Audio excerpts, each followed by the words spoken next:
agence Dunia Travel Service ako abibu nyamasegi foli kɛ ka ɲɛsin a ka sango hiji denw ma aw minnu ye danaya ta ka da kan aw ka hiji labɛn ni a kɛcogo ɲuman na. N'an taara hɛrɛ la ka segin hɛrɛ la dumuniw ka ɲi bɛrɛbɛrɛli ka ɲi n'an mago bɛ diɲɛ fɛn fɛn na u b'a bɛɛ lajɛlen k'an ɲɛ donc an b'u fo k'u barikada. Directeur min tun b'an nɔfɛ n'o ye Amadu Mayiga ye a jɔra a jɔyɔrɔ la ɲɛmɔgɔya ko fɛn fɛn a jɔra a jɔyɔrɔ la ka nisɔndiya mɔgɔw la ka mɔgɔw bɛrɛbɛrɛ ka koto mɔgɔw t'a la mɔgɔw tɛ min dɔn k'a ɲɛ yira mɔgɔw la an y'o baara de sɔrɔ duniya la. Kumu kelen kɔnɔ a ko ka aw bɛɛ lajɛlen laduniya silamɛ minnu bɛ Mali kɔnɔ ani minnu sigiyɔrɔ bɛnnen don diɲɛ jamana wɛrɛw ma k'a fɔ san wɛrɛ o hiji ni o umura o baaraw labɛnw daminɛna ka ban o tumana aw minnu b'a fɛ ka hiji kɛ damu lakana ni basigi kɔnɔ agence Dunuya a kɛmɛ ko fɛɛrɛ bɛɛ lajɛlen tigɛ ka hiji kɛcogo ɲuman kalanw bɛɛ lajɛlen labɛn ka bila aw ɲɛ min ye k'a dɔn siyɔrɔ ni damu ye ka surunya aw ka bato kɛ yɔrɔw la dumuni lak'i ka sanuma o bi tobi ka bila aw ka bolo ka saga n'a ka waati bɛɛ lajɛlen la dɔgɔtɔrɔ jolenw olu bɛ aw nɔfɛ hiji kɛ yɔrɔ ani bato kɛ yɔrɔ wɛrɛw bɛɛ lajɛlen la yɔrɔ bɛɛ ani waati bɛɛ baw bolo kuma dɔ o ka wusa ne de sen ka di ye agence Dunia Travel Service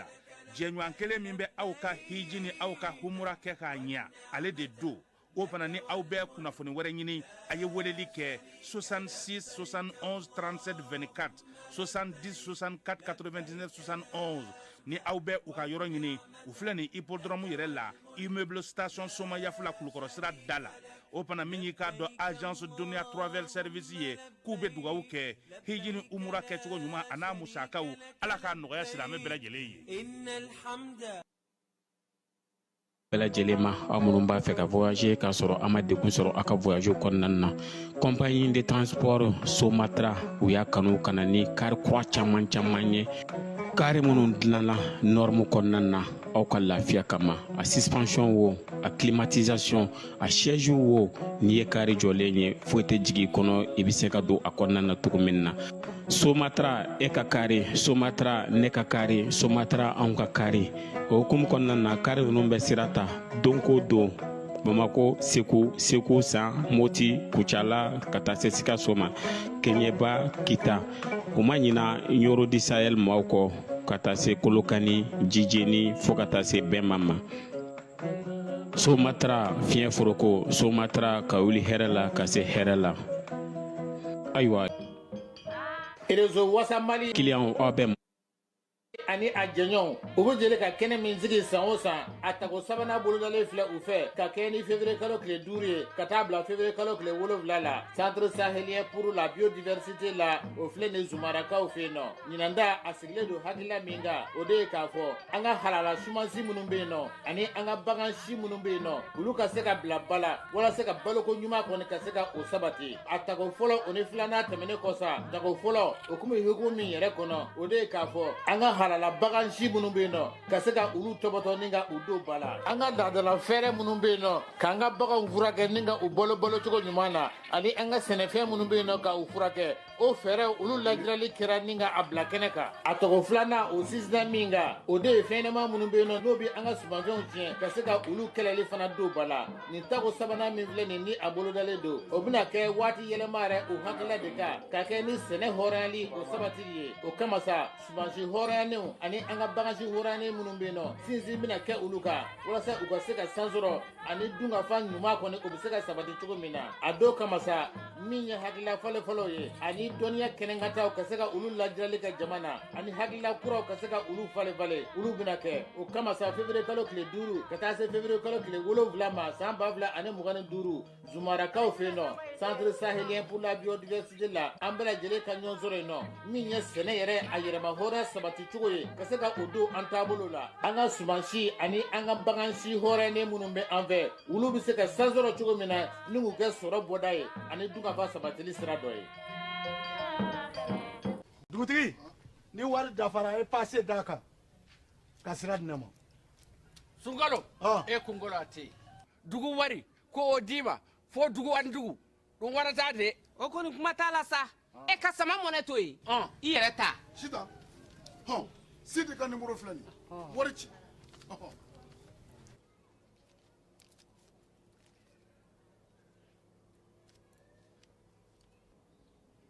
wari sera.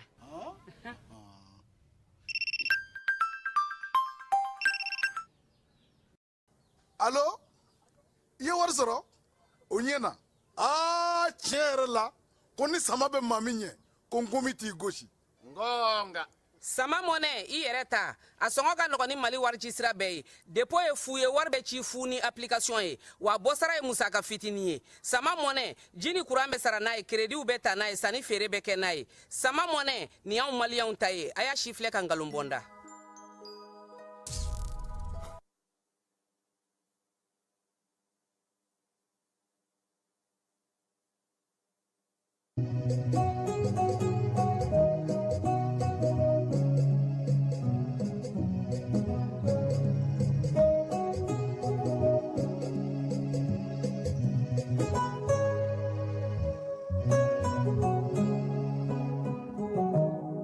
an filɛbaw ni an lamɛnbaw k'aw bɛɛ lajɛlen fo bi ye jumasu ye alamisa ale tile timɛna n bɛ dugawu kɛ sa ala k'an ka batokɛlaw bɛɛ lajɛlen minɛ janvier kalo ale tile 30 ye bi ye sini ye 31 ye ala k'a timɛko ɲuman yira an bɛɛ lajɛlen na an tɛ ɲinɛ Bakari Sangare ko glace an b'a fo Ablaye Jabate polisi la nin waati in na a yɛrɛ bɛ formation na segukaw fɛ yen k'a fana fo k'a waleɲuman dɔn Bajalan Sanogo Kalifa Seku Traoré Mamadou Sumunu ale ni Mamadou Nama Keita k'ale fo k'a daminɛ Narena ka na Sibila ka se Woyowoyango fo Banangabugu la yan an b'a fo k'a waleɲuman dɔn a n'a ka denbaya bɛɛ lajɛlen Baba Tunkara k'a fana fo Maraka Samake a n'a ka denbaya UNICEF la Imam Bajaje Aidara an yɛrɛ fɛ yan Zavia la an b'a fo ka Savana Kone fo Binem Dolo ale bɛ Canada kaw fɛ tonton Raoul k'an b'a fo k'a Traoré Faustin Sila Ali Badra Kone huissier de justice do Musafa Jawara Jaws création ni waati na ale bɛ taama na Wagadugukaw fɛ yen Arigo Saki Musaba Katikaw fɛ yen Sofa ale ni fotigi k'olu fo Radio Mali kɔnɔna na Burama Gino ale ni Moribo Gino k'an b'u bɛɛ lajɛlen fo ka Musa Kanu fo PAJC tɔgɔ la min ye Sadio Kulubali ye ka bɔ Timini an b'a fo Kayatu Kulubali k'ale fana fo min ye Fanta Dumbuya ka foli ta ka ɲɛsin ma école karamɔgɔ Kayi Kaso Aji Bari an b'a fo Nu Dumbuya a n'a ka denbaya Montréal kaw fɛ yen Yusuf Tunkara k'ale fana fo Montréal min ye Azmir T Keita ye k'a fana fo ka taa se Yaya fo fana n'a ka denbaya bɛɛ lajɛlen ma minnu bɛ yan minnu bɛ kɔ kan Nantume n'a ka maaw ka Julie fana fo min ye Segu Maru ye k'an ka foli bɛ s'a ma an yɛrɛ ka cɛkɔrɔba n'o ye Bakari Kulubali ye Koro Barrage k'an b'a fana fo k'a waleɲuman dɔn Jaba Sidibe n'a bɛ Salilakaw ka sigi la an tɛ ɲinɛ a kɔ Seydou Sangare dugutigi k'a fana fo n'ale Bamakɔ coordinateur ka dugutigi ye k'a fo k'a waleɲuman dɔn Mama Tandia ale bɛ États-Unis kaw fɛ yen an b'u bɛɛ lajɛlen fo fala ye dɔgɔkun in na kumaba kelen AES CEDEAO a ko kɔni a banna pewu min ye AES ye ale ye a ka bɔli o sɔrɔ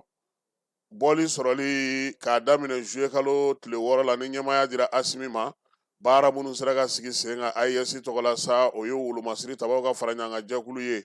web télé ani kunnafoni bɔlɔlɔ siraw fɛ ka taa tɛmɛ telefɔni n'i bɛ Bamakɔ yan a bɛ n'a fɔ i bɛ Wagadugu a bɛ n'a fɔ i bɛ Ɲame min y'i ka telefɔni a b'i sago la cogo min na i bɛ baara fɛn fɛn kɛ i bɛ se ka kɛ olu jamana 3 in bɛɛ lajɛlen kɔnɔna na passeport o fana bɔra yiriwali baarabaw olu sigira sen kan laɲini ye min ye sisan sa fala ye o de ye k'a fɔ sa dugudenw ka taa ni ka segin o bɛ se ka nɔgɔya cogo min o la sa polisiw ɲɛmaabaw olu bɛ nin waati na lajɛ la an fɛ yan AES polisi directeur baw u bi yan ministre Dawudu ale y'u ka baara kurunbɔ karili kɛ bi wolomasiri tabaw Mali kɔnɔ yan wulikajɔ ni cɛsiri su ani dugujɛ cɛ u b'o baara la don o don nin waati in na bamancɛwale kɛbaa minnu tun bɛ bolofara sigiyɔrɔ caman na u y'olu kɔni da walo ka minɛnw caman kari falaye Baɲaŋara gouverneur colonel major Olivier Jassana ale sera k'i bolo da maa dɔw kan minnu bɛna moto ta ka taa feere terrorisiw ma n ko armée yɛrɛ kɔnɔna falaye dɔw bɛ marifa feere e tɛ to ka taa Bagayogo ka procès kɛyɔrɔ la de drogue-talaw u b'u minɛ armée yɛrɛ kɔnɔ n ko kabako de don quoi e k'a lajɛ ko Koro station min bɛ yen a bɛ nin kana ca ni mɔgɔw siso ye o mobilitigi dun tɛ Koro kɔnɔna na o bɛ taa mini o bɛ feere jɔnni ma moto su ni tile a bɛ tɛmɛ gouverneur de ko sisan ko k'a ko ɲɛɲini maa minɛ n'a ko la a y'a bɛɛ kɛ sele ye k'a bila ka na Bamakɔ yan ko kiiritigiw ale administrateur de ni ye gouverneur ye an b'a fo premier ministre ale fana bɛ wuli ka jɔ la Arabie Saoudite maaw taara bɔ a ye nin dɔgɔkun in na fana diinɛ ɲɛmaa dɔ alimami docteur Seku Site de ale fana minɛna wuli ka jɔw bɛ sen na Seko ni dɔnko FESPA ko labɛn bɛ sen na nka yan'o cɛ sa an na taa Zole da Segu dɔgɔkun nata in Mali ale ni AES olu bɛna ɲɔgɔn sɔrɔ yen Badenya dɔgɔkun na Segu yɛrɛ festival n'o y'a fɛɛrɛ kɛnɛ ta ko 21 ye o baaraw fana bɛna na kɛ Falaye ko so tɛ Segu tuguni a ye dunanjigi so kɔni o banna a mɛnna o banna ils ont fini terminé pembelen pewu a yɔrɔ bɛɛ taara ko labɛnbaaw u na taa bugutufaw turu surakaw ka ca la olu kɔni olu ta ka nɔgɔ u t'olu bila guwaw kɔrɔ ye carte biométrique Falaye Bamako polisiso ni Katita bannen ani Kalabankɔrɔ u ye nin dɔgɔkun in na Segu Marikala Kucala Kajolo Sikaso ani Buguni u taar'u bɔlɔ turu ye donc o dugu fana bɛɛ kɔnɔ bi olu fana bɛ se k'u ka papier sɔrɔ CFA wari miliyari 345 k'o de gunuguna ministère de la jeunesse la ɲɛfɔli ministre y'o kɛ bi farikolo ɲɛnajɛ Coupe d'Afrique ale fana tirage kɛra Falaye k'an bɛ groupe A kɔnɔna na dɛ ani Maroc Zambie ani Comore Falaye nin ma nɔgɔn dɛ wa ɲɛ b'a la n'an m'an farati Comore de b'a sabagatɔ ɲin kari anw na Comore kɔni Coupe du monde na n'u bɛ poule kelen na Allahu akbar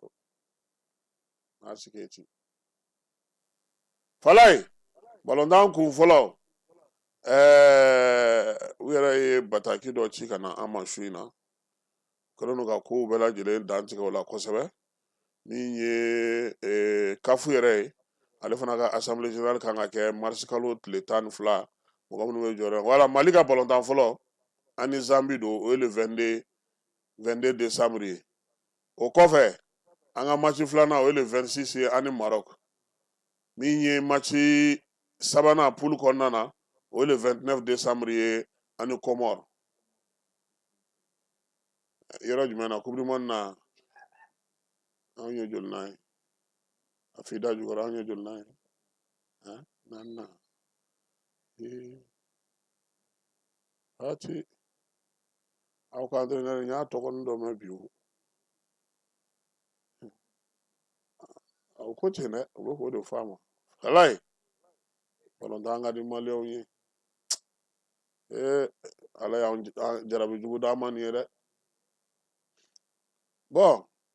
Coupe d'Afrique don an fana tɛna se ka taa an yɛrɛ to maaw bolo ten u ka an k'u sago ye dɛ an b'an jɔ an jɔyɔrɔ la Udu Kone ka misiri ma an b'u fo min ye Udu Kone yɛrɛ k'a yɛrɛ fo k'a waleɲuman dɔn Ibrahima Koromaga k'o fo Alumurani Ture min ye Mamudu Sangare k'ale fana fo Sanfili Solo Jinɛden an ka cɛkɔrɔba Burama Tarawele k'o fo Mohamed Kulubali k'ale fo Seydou Gino an tɛ ɲinɛ a kɔ Usman Gino Bɛnkɛ Kulubali Amidou Gino ani an ka cɛkɔrɔba Dɛma Sise an bɛ ninnu bɛɛ lajɛlen fo Udu Kone ka misiri kɔnɔna na Falaye sanyɛlɛma saamɛ fɔli bi jamanakuntigi ani calatigɛ jɛkulu de tun bɛ baabu la bi n'Ala sɔnna a ma sini o kumaw la kumabaw an n'o da maaw tulo kan kumaba wɛrɛw fɔra ye tuguni dɛ Falaye président a ko k'a bɛ jɛ ni fɛn min ko fɔ dunko juguya ni yuruguyurugu nin kuma in nin bɛ sunɔgɔ tigɛ ka bɔ anw ɲɛ na dɛ e bɛ k'i ɲɛ colo ne ɲɛ na cogo di an gɛlɛn de don an jama ka ca koyi Mamadu Baba Dugure école karamɔgɔ don an ka foli bɛ s'a ma ka Nuru Kulubali fo Mojiba min ye Baba Numanzana ye k'a fana fo Masire Yatasa ye Iliyasu Guro Sotraka Jawara k'a fana fo Falen Kulubali Tɛnɛ Musa Bagayogo Monsieur le ministre Tchorno Umar Asi Diallo Monsieur le maire Siriman Bachidi k'a fana fo ka Sori Sako fo Kanadakaw fɛ yen min ye Bayi k'ale fana fo ministre Dawudu an tɛ ɲinɛ ale kɔ Sori Kɛmɛso k'a fana fo nin kɛnɛ kan yan Falaye waati gɛlɛya kɔlɔlɔ hukumu kɔnɔna na fɛɛrɛ minnu sigira sen kan sa premier ministre ale ka baarakɛyɔrɔ la sa an'olu ye ɲɔgɔn ye bi min mana b'o la sini an n'o da maaw tulo kan ko jafarana kɔ dɔrɔn tɛ dɛ ko ba bolo bɛ yɔrɔ o yɔrɔ la ko k'a labɔ u bɛ fɛ ka taa ne ka so kura de ci n y'a faamu u bɛ fɛ ka t'o de ci Falaye premier ministre ani patronat maaw ye ɲɔgɔn ye Musa Dɛki Bali a ye papier dɔ d'a ma ko fɛɛrɛ ni dabali minnu tigɛlen don olu bolo baara bɛ se ka taa ɲɛ cogo min nka yan'o cɛ fana jɛkulu wɛrɛw bɛ yen sini sɔgɔma premier ministre ninnu fɛn fɛn ɲɔgɔn ye an na ɲɔgɔn sɔrɔ Falaye ayiwa ko kɛra dɛ kangaba ko sanubɔyɔrɔ dɔ bɛ maa dɔw bolo olu de filɛ nin sa ka taa kɔ bolo ka taa sanu dingɛ bɔ yen o sanu dingɛ fana kɛrɛfɛla la damantigiw nana ka na k'u n'u dayirimɛ ɲini a firila n'u ye k'a su cayara dɛ sini an na dɔ fɔ o fana na sabula kangaba ale kɔnɔna na dugudenw u y'u ka dusumakasa yira dɛ an bɛ ka nin fɔ yan don o don sanubɔ ye tiɲɛ ye mɔgɔw ka kɔ u ka baw yɔrɔ minnu bɛ yen ninnu yɛrɛ ɲɛ tana de ye dugukolo magama ye n'u ma t'u firi o kan k'o ta minɛ gouvernement kan ka sanubɔyɔrɔ in bɛɛ de datugu fɔlɔ k'a bɛɛ datugu k'a bɛɛ jateminɛ fɔlɔ yanni kow ka sigi bɔlɔ kelen kan papier bɛ n bolo o papier tɛ n bolo o u k'a bɛɛ datugu fɔlɔ parce que bingali min b'a la gouvernement t'a ye k'i to tancogo la minnu bɛ yen ko k'olu tɛ a ye u bɛ k'olu kɛ cogo min na hali minnu yɛrɛ y'a ye u k'u datugu sabula sariya min dira u ma k'u bila baara min na u kana se yɔrɔ min na u bɛ ka taa don a bɛɛ la u bɛ ka taa don mɔgɔw ka duw kɔnɔ u bɛ ka taa don mɔgɔw ka forow kɔnɔ u bɛ ka taa don mɔgɔw ka nakɔw kɔnɔ u bɛ ka taa don mɔgɔw ka baw n'u ka kɔw kɔnɔ fɛn bɛɛ lajɛlen fɔra u ɲɛna nka o bɛɛ la u ɲɛ tɛna ye maaninfinw ni lafiya yɔrɔw ye n'i bɛ fɛ k'o ɲɛdɔn i b'a bɛɛ de jɔ fɔlɔ kaki n'i y'a jɔ a b'a ɲɛɲini a fɔra e kana don mun ye se yan e k'a jateminɛ Falaye sanu autorisation bɔli dilen don maa min ma o kɛrɛfɛ dɔwɛrɛ fana bɛna ni machine ye parce que k'e bɛ sanu bɔ la ka wuli ka jɔ kɛ k'a ɲɛɲini o damandingɛ n'o taara dafiri mɔgɔw de la jɔnni de kan ka minɛ o la sisan sa c'est pourquoi yɔrɔ dɔw bɛ yen kana ji min tuguni dɛ kana kɔlɔnji min kana kɔji min kana baji min taa n'i ka ji y'i bolo yɔrɔ caman de don dɛ k'a daminɛ Keɲewala ka na fo Kayi ala ka n'i ci dɛ kana ji min ye dɛ a ma nɔgɔn Falaye n'an bɔra yen ko denmisɛnnin minnu tun bɔra ka mankan kɛ waati in na n'o ye sanayɛlɛ kalanso FM poste maaw ye k'u ka musakaw sarali daminɛna Seno ale ɲɛmaaba n'o ye professeur Saliya Sina Ali Traoré ye ale fana ye denmisɛnninw fara ɲɔgɔn kan kunungo ka ɲɛfɔli kɛ u ni ekɔlidenw bɛ se ka ɲɔgɔn sɔrɔ cogo min jamana kɔni ye sefa wari miliyari 7 n'a kunkanfɛn bɔ ka d'u ma ko yaasa u ka se ka denmisɛnninw bila u ka hakɛw kɔnɔna na kalata labɛnni ko la premier ministre Nagakɔrɔ mɔgɔ min bɛ yen n'o bɛ kalata ko la Falaye ale ye taama daminɛ bon yɔrɔ aw ka mɔgɔ ninnu wulila ko an ka taa élection na élection tagaliko kuma ka d'u ye nka ni cɛ bɛ baara la u tɛ taa nin lamɛn Falaye masa min ye Ala ye cɛ bɛ k'a ɲɛfɔ mɔgɔw ɲɛna kalata sɛbɛnw kan ka falen kalata kan ka sigi bolokura kan marabolo 19 de b'an bolo commune 770 ni kɔ de b'an bolo min ye cercle ye nin bɛɛ de cayara baaraw ka bon ayi retour à l'ordre constitutionnel wa ko an b'an seko n'an damayira bɛɛ kɛ n'o ko seko ni damayira tuguni M5 wolola min na an ma tulo kɔlɔlɔ la fɔlɔ seko ni damayira wɛrɛ jumɛn tuguni u kɔni ko ten k'u bɛ wuli k'u jɔ dɛ k'u se ye fɛn fɛn k'u b'a kɛ n'o tɛ Mamani Nasiri filɛ baara min na nin ye bi révision de liste yɛrɛ bɛ senna Falaye mɔgɔ tɛ ka t'o la yɛrɛ a fɔra ko k'o to senna ko fo février kalo tile 28 nka maa si tɛ ka t'a la a tɛ ka kɛ ko Iranda ni Kongo ta sa wa n serila yɔrɔ min ni dasi ye n n'an sigi ye aw de ye nin ye o sinon parti politique ka kɛnɛ ma ban baara de bɛ yen kan ka wuli ka baara n'u b'a fɛ ka fanga ta u bɛ fanga ta baara de ɲɛɲini k'o labɛn an bɛ segin ka na sɔɔni nka yan'o cɛ sa min ye an ka maliden minnu bɛ kɔ kan ye an b'u caman baden fo ka wuli ka jɔ n'u ka cɛsiri n'u ka timinandiya la AES Mali bɔli CEDEAO la u fana ye wuli ka jɔ caman kɛ yɔrɔ caman na Falaye Zeyin Maliyɛn bɛ yɔrɔ yɔrɔ ani AES mɔgɔ bɛ yɔrɔ yɔrɔ i b'a dɔn olu ye min kɛ yan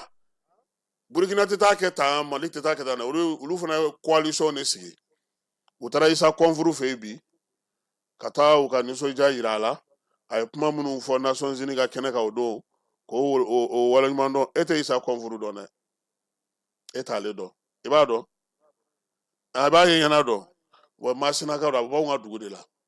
fɛn bɛɛ ɲuman ye Segu de ye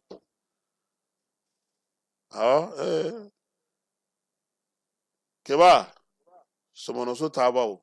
olu de b'a cɛ ta n'a cɛrow dɔn ka bɔ ɲɔgɔn na n'o tɛ anw ye bamanankan maaw ye anw tɛ se Sɔmɔnɔso la anw tɛ se Sɔmɔnɔso kɔnɔna na ka caya kabi baba mɛnta ya anw bɛna a ka mangoro kari la n'an y'an fili ji la fo bi ne ni Sɔmɔnɔso ayi nin se Kabarali de y'anw sutura an y'an to ko sanfɛ k'a lajɛ n ko nin ye Kabarali ye Sɔmɔnɔso Segu i bɛ tunu Segu kɔnɔ yen de Falaye an bɛ taa fan fɛ min ye Dirisa bɛ yan ne yɛrɛ t'a dɔn olu ni dɔngɔnɔw ni kɔrɔbɔrɔw ka ko in bɛ cogo min bɛ se min na ne t'a dɔn min bɛ se min na quoi e t'olu ka ko kalama dɛ bon neutralisant fana ka ci bi yan ko jɛgɛ ma mɔn ɲina tellement funteni kala yɔrɔ kalayara ko jɛgɛ yɛrɛ panna ka bɔ ji la u yɛrɛ ye ko ne ye Dirisa minɛ ta ye ko ne k'a ɲininka bon comme Dirisa bi yan Dirisa a jɛgɛ ko bɛ cogo di D'abord i b'a dɔn ne ye fila ye ne ye kɔrɔbɔrɔ ye ne ye bozo ye mais n ti k'a dɔn kɔni n mamuso ye fila ye n mamuso ye kɔrɔbɔrɔ ye n m'a fɔ bɔ fan fila bɛɛ fɛ bayan fan fɛ yeah donc fan fɛ olu bɛɛ ye bozo ye olu bɛɛ ye bozo ye ka bɛɛ ye bozo ye mais dɔngɔnɔ t'a la bon dɔngɔnɔ ko ninnu an bɔra olu kalama kɔfɛ parce que i b'a dɔn n'i bɛ mɔniw ni fɛnw na i bɛ yaala dɔɔni ji nɔfɛ donc an bɛ to ka fɛn finman dɔ ye fa nɔfɛ an bɛ ɲininkaliw kɛ ko nin ye fɛn sugu jumɛnw ye u ko k'olu ye mun ye ko ninnu ye dɔgɔnɔw ye bon ne yɛrɛ sinankun don parce que ne fana ye kɔrɔbɔrɔ ye n fana ye fila n ye maraka ye n ye burudamɛ fana ye i ye burudamɛ fana ye mais ka se yɔrɔ fɛn min kɛlen don ka waati dɔ kɛra la Bamakɔ tomati ko n'a jabako gɛlɛya i b'a sun dɔn wa jaba ni tomati a caman bɛ sɛnɛ falaise ninnu sanfɛ la dɔgɔnɔdugu la dɔgɔnɔdugu ninnu na u ye kulu bila ka jele ta ka na Bamakɔ sɛnɛkɛla tɛ yen o de y'a gɛlɛya o de la ne ko ko ministre de la jeunesse ma n'a ye dɔgɔnɔ fɛn fɛn yaala dugu in kɔnɔ yan k'u fara ɲɔgɔn kan k'a yɛlɛ n'u ye kulu la Bayankara u ka taa sɛnɛ daminɛ a bɛ ɲɛnabɔ sisan a k'a sɔrɔ a yɔrɔ lakanalen don Falaye an bɛ taa fan fɛ nin ye ɲɛbila ye yan'a ni Dirisa ka ɲɔgɔn sɔrɔ sisan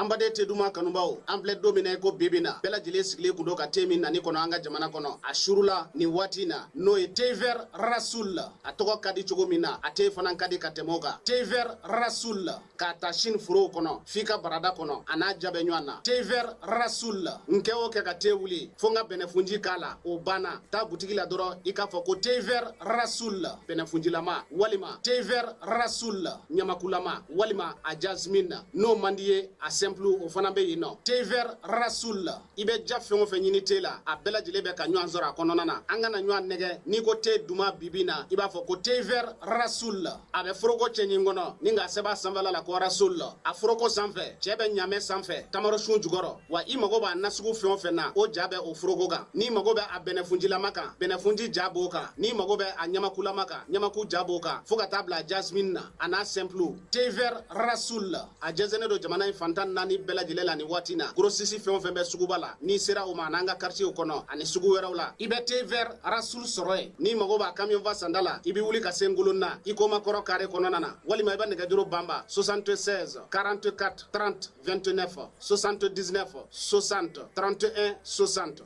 n balimakɛ i bɛ ka fɛn o fɛn fɔ te vert rasul la ni nin bɛɛ b'a la ayi ne tɛ ɲininkali kɛ tuguni ne bɛ wuli ka taa san te vert rasul ka sanu wa a ka di 100% naturel o kuma na an bɛɛ k'a min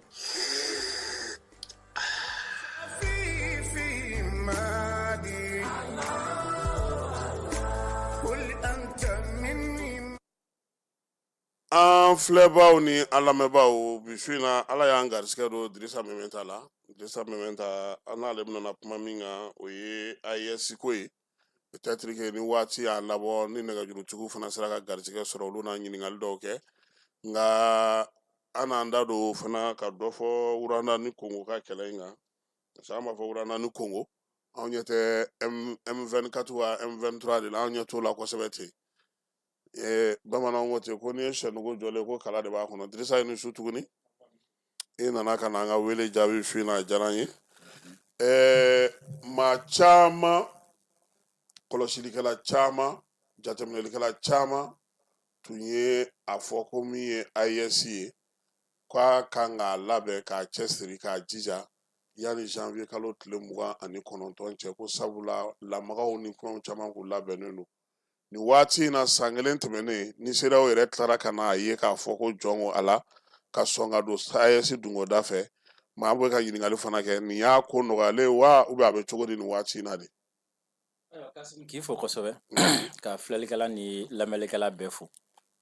ka i fo kosɛbɛ invitation na i b'a dɔn baara kunfɔlɔ minnu kun bɛ sen na o baara ninnu caman kun ye dissuasion de kun don c'est à dire bagabagali don ani intimidation parce que jamana in saba in ka toli CEDEAO la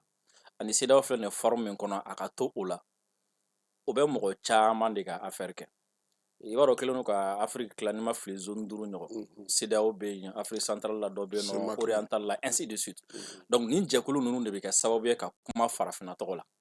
donc o la n'i bɛ fɛ ka fɛn min kɛ farafinna i bɛ fɛ ka fɛn min tinti farafinna kan n'i ye nin jɛkulu ninnu sɔrɔ k'u bila baara min na a fɔ ko farafin y'a kɛ mais en réalité e de bɛ a kɔfɛ n'i bɛ fɛ ka kɛlɛ dɔ fana kɛ i bɛ nin jɛkulu ninnu pousser ka bila ɲɛfɛ ka na kɔfɛ n'a fɔra a bɛ fɔ ko farafinna de y'a kɛ e ma an yɛrɛ dama bɛ ɲɔgɔn na mais e nɔ tɛ a la ensuite même sɔrɔ sira kan n'i bɛ fɛ ka contrat ba minnu k'a ni ɲɔgɔn cɛ ou bien i bɛ fɛ ka accord ba minnu k'a ni ɲɔgɔn cɛ i b'a k'i ni CEDEAO cɛ walima k'a k'i ni CEMAC ni ɲɔgɔn cɛ donc a fɔ ko farafinna n'u bɛnnen de don a la u bɛ ka jago dɔrɔn de kɛ ɲɔgɔn ma sinon kojugu tɛ maintenant waati o waati ni jɛkulu ninnu ni dɔ bɔra a kɔnɔ a bɛ n'a fɔ o tigi bɔra ninnu ka jɔ kɔnɔ ni dɔ bɔra jɛkulu jama la bɛɛ dɔ bɛ bɔ olu ka jɔ kɔnɔ jama la donc laɲini fɔlɔ tun ye min ye o ye mɔgɔ si kana bɔ jɛkulu in kɔnɔ pour que bɛɛ ka to olu ka bolo kan donc comme jamana in saba in y'a fɔ k'u bɛna bɔ donc il faut que i ka fɛn ɲini ka fɔ ka fɛn ɲini ka yira min bɛ jamana in saba kɔnɔdenw siran ka jamana in saba yɛrɛ siran fɔlɔ bɔli yɛrɛ ɲɛ quoi o de la i y'a ye sommet o sommet CEDEAO commission président n'o ye Touré ye Gambien ye n'a bɛ kuma ni u bɔra CEDEAO la a bɛna kɛ sababu ye passeport ko gɛlɛya b'u sɔrɔ a bɛna kɛ sababu ye visa ko gɛlɛya b'u sɔrɔ a bɛna kɛ sababu ye taa ni ka segin ko gɛlɛya b'u sɔrɔ jamanadenw de bɛna kɔlɔlɔ sɔrɔ ainsi de suite i y'a ye kɔsɛbɛ na f'a kuma cayara kosɛbɛ donc mɔgɔw bɛ siran bɔli ɲɛ donc n'o kɛra jamanadenw bɛ pression kɛ u b'a fɔ ko an ka to a kɔnɔna la donc o kun bɛ k'o ja sugu ninnu communication sugu ninnu kɛ sinon en réalité u yɛrɛ b'a dɔn bɔli ti koba ye CEDEAO kɔnɔna na parce que doni ye sago ye bɔli fana ye sago ye bɔli fana tɛ kɛ sababu ye ka comment dire la ka na ni farali ou bien ko ka na ni kɛlɛ parce que avant CEDEAO diplomatie bɛ yen après CEDEAO diplomatie bɛ yen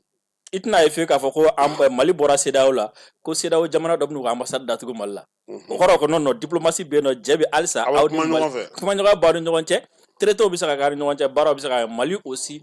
même chose quoi donc an bɛ bɛnkan min kɔnɔ an bɛ bɔ o bɛnkan in kɔnɔna la an bɛ sɔrɔ ka na an yɛrɛ dama ni ɲɔgɔn cɛ sisan an kelen ni kelen bɛnkan min bɛ ɲɔgɔn cɛ an bɛ nɔ la mais donc diɲɛ bɛnkan min kɛlen don juru ye ka sigi bɛɛ lajɛlen kan na AES jamana saba in y'i sama ka b'o la nka u ni CEDEAO jamanaw ka sigiɲɔgɔnya min bɛ ɲɔgɔn fɛ o tɛ tiɲɛ o bɛ to a nɔ mais géographiquement ni Mali bɔra CEDEAO la sisan est ce que Mali place bɛ yɛlɛma carte kɔnɔna la a tɛ yɛlɛma place tɛ yɛlɛma carte kɔnɔna la a tɛna bɔ a nɔ la maliyɛnw fana ani jamana wɛrɛ mɔgɔ minnu fana bɛ sɔrɔ kɛ Mali la olu fana tɛna b'u nɔ la donc maintenant diplomatie nafa de ye komi déjà n bɛ dɔ sɔrɔ e fɛ i bɛ dɔ sɔrɔ e fɛ an bɛ se ka jɛ k'a jumɛn kan diplomatie b'o ɲɛnabɔ par exemple n'i ye diɲɛ ta jamana min lakodɔnnen don 190 ɲɔgɔn o 190 na CEDEAO ye joli ye 10 ni joli don 10 na Mauritanie kun bɔra an k'a kɛ 15 ye 15 jamana 100 ani comment dire la 70 tɔn an n'olu cɛ bɛ cogo di an n'olu tɛ CEDEAO kɔnɔ an n'olu tɛ jɛkulu kɔnɔ mais an n'olu bɛ taa ni ka segin la an ni ɲɔgɔn cɛ a dɔw bɛ yen nɔ i b'a sɔrɔ an ka mɔgɔw ka ca u fɛ yen nɔ ka tɛmɛ hali CEDEAO jamana dɔw kan donc o jɛɲɔgɔnya ninnu bɛ to sen na mais mankanba in bɛ kun de ye walasa an kana bɔ jɔ in kɔnɔna la parce que n'an bɔra jɔ in kɔnɔna na a bɛ fɛn camanba de falen maintenant le fait que u yɛrɛ sisan ni communauté internationale nana fɛn min kɛ ni CEDEAO ye AES jamana olu t'u yɛrɛ y'o kɔnɔna na tuguni nin y'o bannen. C'est-à-dire Kassim o de ye ko in kɔrɔ ko ye mais en réalité débat fanba bolila ko in kɛrɛfɛ kumaw de kan parce que débat fanba bolila passeport non passeport u b'a dɔn n'i ye passeport don ani ɲɔgɔn cɛ c'est comme si y'a k'i ka jamanadenw de la n'i ye visa don n'i ban ka passeport la i y'a k'i ka jamanadenw de la an fana bɛn'o ɲɔgɔn n'i ye visa don ani ɲɔgɔn cɛ i y'a k'i ka jamanadenw de la par exemple fɛn Alassane ka ministre dɔ y'a fɔ ko Mali olu ka client fɔlɔ ye farafinna kɔnɔna la donc e ka client fɔlɔ n'i ye passeport don i n'u ni ɲɔgɔn cɛ donc kɔrɔ i ye gɛlɛya lase i yɛrɛ ma mais olu ye kumaw de kuma minnu bɛ ta ka essayer ka population ni farafinna yɛrɛ de yira mais en réalité kɛlɛba min bɛ yen laɲiniba min bɛ yen n'a kɛlɛ yɛrɛ bɛ nana bu kosɛbɛ o min ye o ye nin décision ba ninnu ta yɔrɔ de par exemple n'i ye Union africaine ta c'est par zone donc même ni poste bɛ di c'est par zone ni hakililaw bɛ di c'est par zone donc maintenant sisan est-ce que CEDEAO de bɛna continuer ka kuma bɛɛ tɔgɔ la wa ou bien ayi désormais peuple wɛrɛ bɛ yen nɔ jɛkulu wɛrɛ bɛ yen nɔ o ye AES ye jamana dɔw b'o fana kɔnɔ olu fana bɛ kuma u yɛrɛ tɔgɔ la. parce que n y'o mɛn an ka mɔgɔ dɔ bɛ Addis ale ye laseli dɔ kɛ BBC ou bien tubabu radio in dɔ kɔni don a ko nin ye recomposition de ye ko parce que ko sisan CEDEAO tɛ se ka jamana saba in ka laseliw kɛ tuguni zone tɔgɔ la ka jamana saba in to a la ko donc ko sisan ko Union africaine jagoyalen don ka ninnu fana ka hakɛw minnu bɛ yen k'olu jate ko i n'a fɔ ko Banque mondiale kɔnna ka o kɛ kabini juin kalo tɛmɛnen in na ko Banque mondiale nana ta sanango ka bɔ a la pewu ko k'a calculer k'a dɔn k'a fɔ ko mun bɛ kɛ ko bɛ to sen na ko mais ko min ye farafinna kɛlɛ ye ko an bɛɛ bɛ juru kelen de la Union africaine fana k'o fana ye mɔgɔ minnu kelenw de ta ye ko donc ko an ka jamanaw kana an jigi da kan kosɛbɛ k'a fɔ k'a bɛ k'an sago ye quoi. Voilà c'est-à-dire kɛlɛ in fanba bɛ nin yɔrɔnin de nɔfɛ ka fɔ kɛlɛ in fanba bɛ nin yɔrɔnin de nɔfɛ par exemple sisan nɔ i b'a sɔrɔ min misaliya surunman di ma sisan nɔ conseil de sécurité kan ka réformer donc ni conseil de sécurité kan ka réformer ni jɔyɔrɔ fila dira farafinna ma sisan o la zone de b'a discuter mɔgɔ fila jumɛn bɛ taa voilà mɔgɔ fila jumɛn bɛ taa et puis san duuru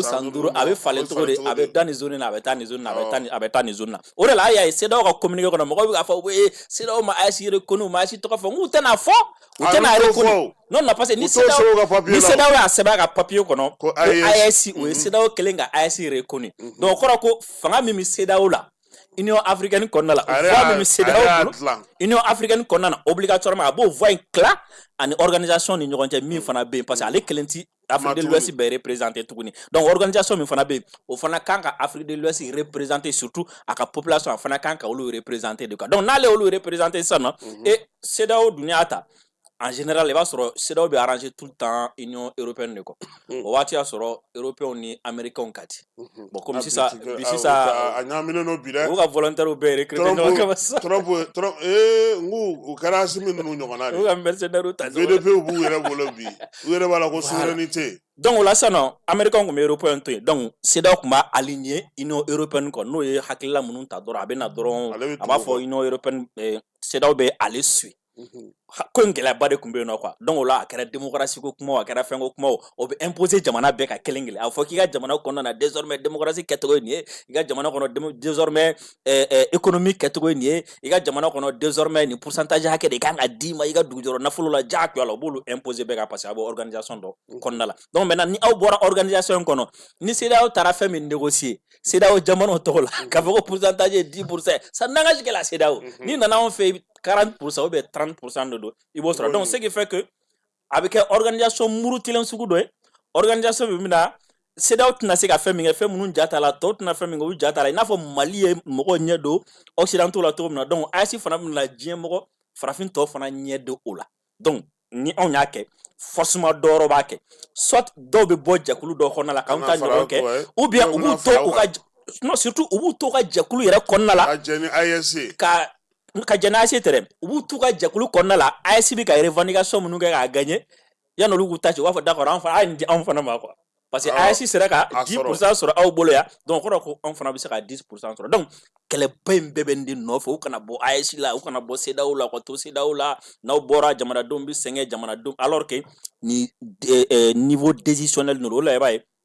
président ninnu caman b'a fɔ ko CEDEAO ye instrument ye walasa ka jamanaw déstabiliser n'a ye parce que instrument de don bi bi in na ni CEDEAO ye réunion kɛ ni CEDEAO ye min fɔ Afrique de l'Ouest kan Union africaine obligé de nous coder entériner o de la ya ni CEDEAO y'an ka mɔgɔ min sanctionné Union africaine nous obligé ka o tigi san a bɛ tugu a kɔ o ye diyagoya maintenant ni mɔgɔ min tɛ CEDEAO la sisan nɔ quoi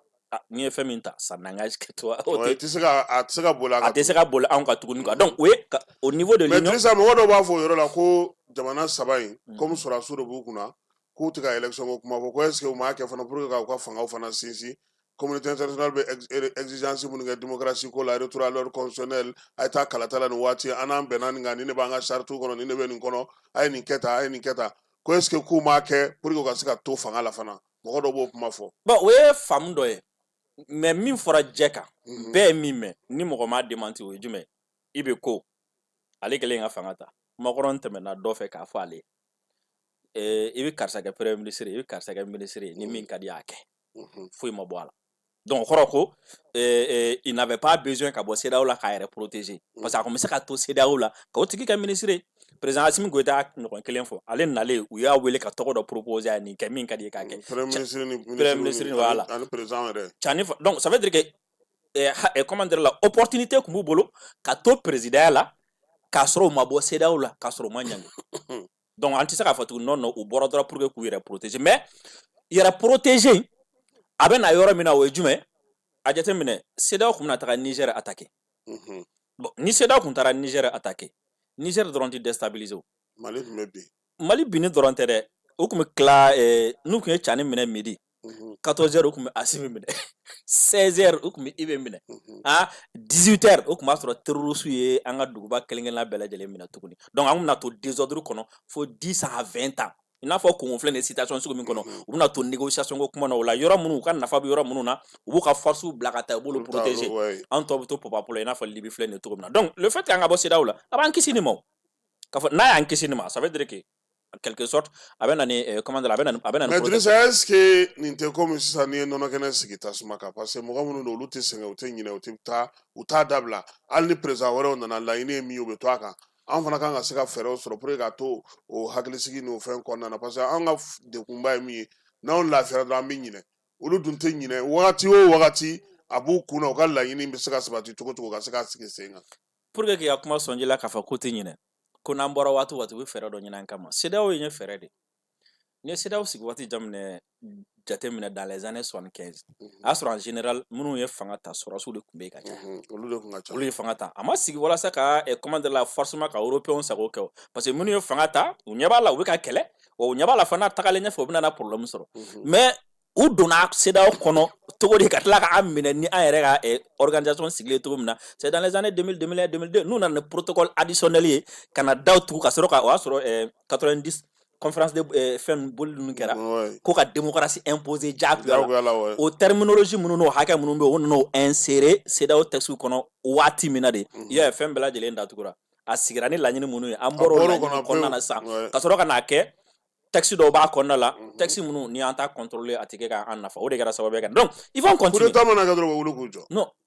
Kassim ils vont continuer ka kɛlɛ kɛ ils vont continuer k'an nɛgɛ mɔgɔ minnu b'a bɛɛ de kɛ ɲɔgɔn fɛ i b'a sɔrɔ peut-être président t'a fɔ ka caya mais je suis sûr que dɔgɔkun ka dɔgɔn ko mɔgɔ ninnu tɛ mɔgɔ dɔ ci président ma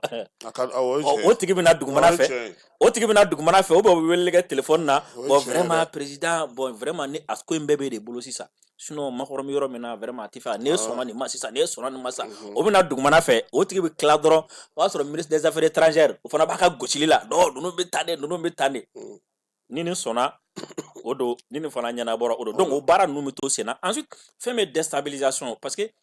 en réalité depuis diɲɛ lawale fo bi i b'a ye ni mɔgɔ min sera ka kɛlɛ kɛ ka i fanga ka fɛrɛ kosɛbɛ ka dugukolo caman sɔrɔ o tigi bɛ nafa caman sɔrɔ quoi o de la empire kun bɛ yen nɔ royaume kun bɛ yen c'est la même chose diɲɛ fan dɔ bɛ yen i b'a sɔrɔ yen dugukolo nafa ka bon kosɛbɛ fan dɔ bɛ yen nɔ i b'a sɔrɔ o dugukolo jukɔrɔla nafa man bon kosɛbɛ et peut-être heureusement pour nous et malheureusement pour notre inconscience anw bɛnna yɔrɔ dɔ ma yɔrɔ min ni a nafa ka bon kosɛbɛ sur le plan économique ni an ka duguyɔrɔ nafolofɛnw ta a b'a di et même sur le plan géographique an sigicogo ka ɲi kosɛbɛ jamana dɔw bɛ yen nɔ o de la u ye kɔgɔju ni fɛnw tigɛ ka na jɔnya ni fɛnw k'anw fɛ yen parce que u bɛ balo o de la n'u y'u bolo bɔ an na diɲɛ don o don n'an tilal'u la diɲɛ don o don u b'u kɔgɔji tigɛ ka na an nɔfɛ k'a fɔ k'u bɛna na fɛn ɲini na anw fɛ yan donc pour éviter ça n'u bɛ se ka fɛn o fɛn de kɛ min b'a to an ka dugujukɔrɔ nafolo o b'a sɔrɔ anw bɛ far'u kan k'u ka jama caya u bɛna continuer k'a kɛ parce que u ka balo de b'a la u ti k'a dogo bilen i b'a ye waati o waati Faransi président b'a fɔ ko ka volontaire recruter Amérique kɔni contrôle e kan ka dɔn kɔni ko e ta kɔni u bɛ ta kan o bɛ ta kan quoi ko ka volontaire recruter parce que Amérique bɛna jouer ka sɔrɔ ka dɔn ni kɛlɛ wulila o b'a sɔrɔ olu tɔ donc o kɔrɔ ko e ta kɔni o volontaire recruter ka ban o baaraw bɛ sen na o terroristes b'u k'u sɔn yan fɛ a rebelles b'u sɔn yan fɛ a mɔgɔ wɛrɛw b'u sɔn yan fɛ olu tɛna a dabila quoi donc tant que n'an sera parce que a faamuli de ka gɛlɛn parce que mɔgɔ caman bolo ko an bɛ kɛlɛ min na ko sadira dimi kɛlɛ de don quoi k'a fɔ dɔrɔn i dimina dɔrɔn i wulila ko dɔ kɛ n'o tɛ dimi kɛlɛ tɛ dɛ faamu ni kɛlɛ de don n'i ye diɲɛ taabolo faamu k'a dɔn diɲɛ bɛ marché cogo min na i bɛ wuli k'i jɔ k'o sira ta waati o waati n'i y'i sigi i bɛ temps hakɛ min kɛ k'i sigi quoi o temps hakɛ i b'o de kɛ recul la o b'a sɔrɔ u y'u ka pion dɔ placer et an kɛrɛfɛ jamana fɛn fɛn bɛ yen u ka siran ye jumɛn min bɛ anw fɛ yan a kana don yen i yɛrɛ ɲɛ b'a la a b'u fɛ yen mais a jateminɛ kɛ a jateminɛ débat jumɛn de bɛ Côte d'Ivoire bi entre l'opposition et ani pouvoir débat jumɛn de bɛ yen panafricanisme AES ko kuma o débat dɔrɔn de b'u fɛ yen et puis olu fana fɛ mɔgɔw bɛ yen minnu fana bɛ ka wuli dɔrɔn ka AES la gosi u b'a baara la u fana sigilen tɛ dɛ oui c'est comme ça parce que à l'époque là Makɔrɔ ye film min tourné fo a film laban kɛra comment dire la o ye saliba dɔ ta ka acteur baw ta u nana o ye Makɔrɔ Deni wa ko baara ma nɔgɔlen don ainsi de suite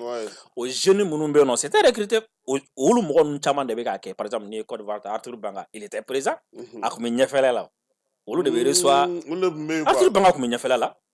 ale ni Burkinabé ka u ye kuma min kɛ Arthur Banga a parlé comme les autres ont parlé i m'a faamu donc c'était fait exprès a lawulilen de don a dilannen de don a kama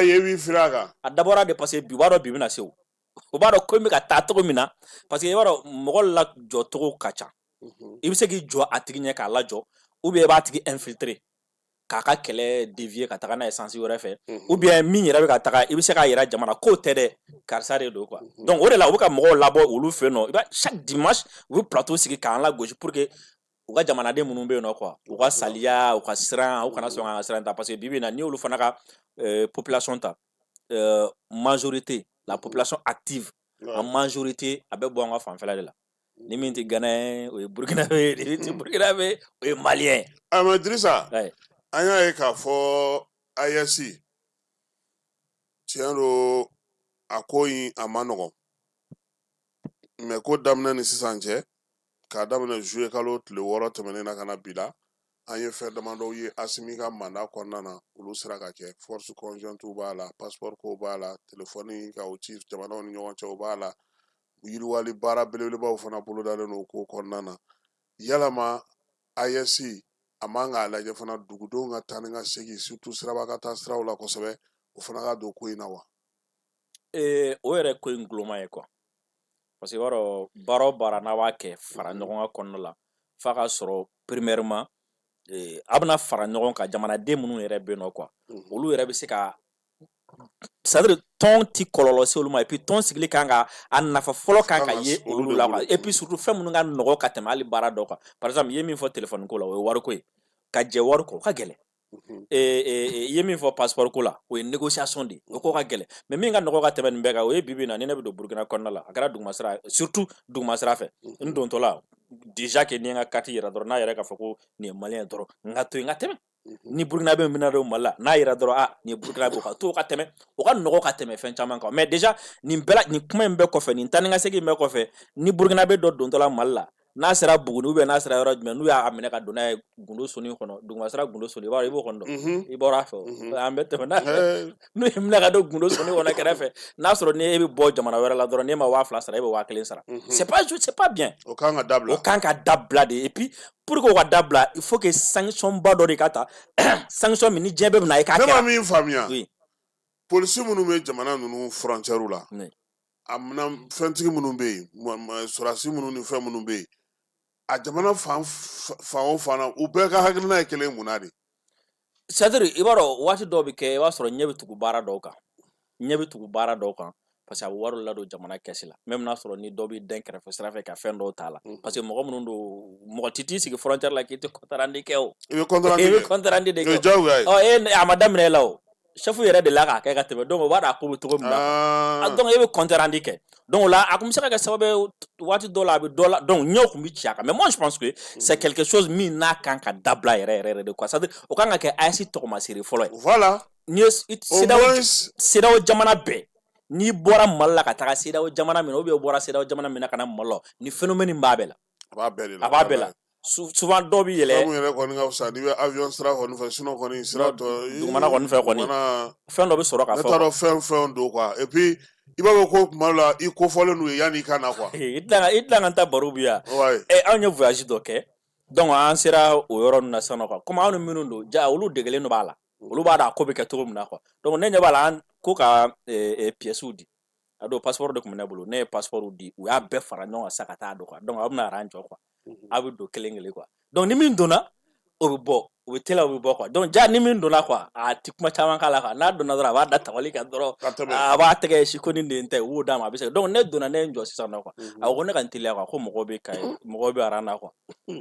ko teliya ko mun de bɛ ko ne ka kalabanciya dabila ne ka n teliya ko mɔgɔ bɛ n ko bon ne taara fɛn bɛɛ dɛ fo ni y'a ɲɛfɔ ne ɲɛna i n'a dɔw la fo ne y'a ɲɛfɔ ne ɲɛna quoi donc ko ne ka wari sara n ko wari n ko mun ka wari sara n ko ne ye n ka pièce min d'i ma n ko fɛn dɔ b'a la ko fɛn t'a la ko vaccination bɛ min n'o bɔgɔ yira la a ye pièce fɛn fɛn n'o bɔgɔ yira la derikɛ wari sara sa i ka tɛmɛ mɔgɔ ka ca ne ko bon ko kelen kɔni don i wari sara kun fɔ ne ɲɛna ne bɛ se k'a sara ou bien i bɛ ne lasigi kɛrɛfɛ i b'a fɔ ko tɔw ka taa ou bien ni n bɛ to yan n bɛ to yan ko ne ka n sigi kɛrɛfɛ Kassim ne ye n sigi kɛrɛfɛ u ye turu kɛ sisan nɔ jama bannen donc kari mɔgɔw de ɲɛ b'a la k'a fɔ ko kelen bɛ jama jɛ quoi chauffeur kɛ segira ka na quoi cɛ ko ne fana ka ko ka gɛlɛn sa ko ne sera ka taa n t'a sara wala n t'a sara donc an y'an to kuma kɔnɔna la discussion a kɛra an tagatɔ la an bɛ ka taga po san min na an y'an to kɔnɔna la discussion kɔnɔna la ne bɛ ka taa min a don ta bɔra tan mais depuis le début ne ka fɔlen dɔrɔn n bɛ ka taga surasi kan ne kɔnɔ yen fɛ on allait gérer ça n ko a ma se ne k'o f'i ye ni surasi kan tɛ ni surasi kan tɛ i b'a sara i b'a sara wa a ma se donc voilà donc ni phénomène bɛ yen minnu bɛ taga olu b'a ye minnu bɛ nalen olu b'a ye c'est quelque chose a cɛ ka jugu quoi a cɛ ka jugu parce que i tɛ se k'a fɔ jamanaden ko anw bɛɛ kɛra kelen ye i tɛ se k'a fɔ mɔgɔ voilà ka tila ka nin fɛn fitinin min to sen na mais i b'a dɔn ko bi yɛrɛ de ka jugu wa i b'a dɔn dɔw bɛ sɛgɛn a ye ko kuma bɛ ka fɔ wagati min yɛrɛ la minnu bɛ ka na olu bɛ ka gɛlɛya yɛrɛ de y'u ɲɛna kamiyɔnba bolilaw i bɛ kari kɔnɔ i bɛ mɔbili fɛn kɔnɔ bi yɛrɛ de ka jugu jamana saba ni ɲɔgɔn cɛ a cɛ ka jugu quoi n dun y'a mɛn su in na ko minisiriw kɛlen don ka polisi directeurs wele ka na Bamakɔ yan AES taw u man ka ɲinɛ nin yɔrɔ in kɔ parce que nin yɔrɔ in y'a ko nafama yɔrɔba de ye min kan ka différence don olu yɛrɛ ni CEDEAO a jamana a baara kɛ cogo ni ɲɔgɔn cɛ pour que nin ka ban wallahi fo dɔ tɛgɛ ka ta k'a ye diɲɛ bɛɛ a ye k'a fɔ ko karisa tɛgɛ tara nin ko in na quoi sinon n'o tɛ n'i ye kuma o kuma fɔ n'i taara quoi gɛlɛya bɛ don a la a bɛ kɛ gɛlɛya bɛ don a la quoi mais n'u ye a fɛn minnu bɛ nin yɔrɔ ninnu na sisan n'u ye sɛgɛsɛgɛli bila yen ka mɔgɔw bila minnu fana b'olu yɛrɛ fana lakɔlɔsi pour que a ka baara ka se ka kɛ ka ɲɛ ko in dɔɔni fana b'an na fana de quoi Kassim i b'a la non a ma nɔgɔn o kelen ni filɛ nin ye i b'a dɔn ordinateur dilanni ma nɔgɔn ne ma mais ka sariya contourner ka se ka dɔɔni sɔrɔ an bɛɛ i y'a kɛ cogo cogo dɔ bɛ mais pour que ka se k'a ban quoi il faut que parce que mɔgɔ bɛ dénonciation kɛ ni mɔgɔ ye dénonciation kɛ n'i y'a sɛgɛsɛgɛ k'a ye k'a fɔ karisa y'a kɛ quoi a y'a ɲangi quoi o ɲangili bɛ kɛ sababu ye mɔgɔ caman bɛna dɔn k'a fɔ ko désormais ko baara in k'a dabila la quoi o la o bɛ jamanadenw jala gɛlɛya parce que souvent minnu bɛ voyager i b'a sɔrɔ a caman bɛ yen nɔ u ja man gɛlɛn kosɛbɛ i b'a dɔn an bɛɛ b'a fɔ ko ni mɔgɔ t'i kɔ bon a bɛ caman kɔnɔ ko mɔgɔ t'i kɔ bon i ka t'i yɛrɛ sɔrɔ kungo kɔnɔna la i ye ko dɔ ta i bɛna tile et puis i b'a dɔn Kassim souvent an fana ka ko ka gɛlɛn quoi même n'an kan ka 30 minutes ta yɔrɔ dɔw la ka se ka ko dɔw ɲɛnabɔ k'an bolo ko fana ye temps perdu quoi an k'an teliya an ka taa k'a sɔrɔ kuma dɔw la jɔli ni nafa tɛ e yɛrɛ dɔrɔn ye o bɛ se ka kɛ min b'aw cɛ la min fana ka sɛbɛnw kan ka lajɛ u ka baganw kan ka lajɛ voilà par exemple a yɔrɔ imagine ka taga mɔgɔw lajigin dɔrɔn fɛn dɔrɔn de kama souvent a bɛ kɛ sababu ye ko ne y'a ye an bɛ se yɔrɔ dɔ la tellement que concentré don carte d'identité b'i bolo wa a t'i bolo wa pièce b'i bolo tellement que concentré don kan f'u bɛ ɲinɛ mobili yɛrɛ kɔnɔna fiyɛli kɔ donc imagine c'est pas bien. C'est pas bien. Mais Drissa anya ye k'a fɔ dɔgɔkun in tiɲɛ na a IS ko kuma cayara n'a bɛɛ ye mɔgɔ caman tun bɛ yen fɔlɔ olu tun bɔra ka kumaw caman fɔ nin tɛ kɛ olu yɛrɛ nana ye a bɛɛ bɛ ka kɛ anw ye t'u kaana tugun u ti ka fɛn fɔ tuguni u bɛ ka fɛɛrɛ wɛrɛ labɛn ka bɔ ni communication wɛrɛ de parce que olu kun ko fɛn fɛn tɛ kɛ a na kɛ u ni CEDEAO mɔgɔw ma nin ko in faamuya ɲɔgɔn bolo mais o bɛɛ kɔfɛ bi ni ye IS yɛrɛ ye a bɛ fɛ k'i sinsin jamanaden minnu kan olu yɛrɛ kan ka u labɛn cogo di parce que ko min don don o don ko de don don kelen ko tɛ dɛ. Effectivement déjà minnu y'a fɔ ko n'an bɔra voilà sankolo bɛna jigin dugukolo bɛna bɔ an kɔrɔ a k'a ti kɛ yɛrɛ voilà olu ɲɛ b'a la a ti se ka kɛ u tɛna fɛn fɔ parce que ils sont olu bɛ logique min kɔnɔna la défaite t'olu fɛ défaite t'olu fɛ yen nɔ quoi an ye nin kɛlɛ in kɛ u sera na nin yɔrɔ in na donc an ka taga an labɛn tuguni an ka n'o kunbɛn quoi i b'a ye u bɛna bɛlɛni min kɛ sisan nɔ quoi imagine dɔ k'a fɔ dɔrɔn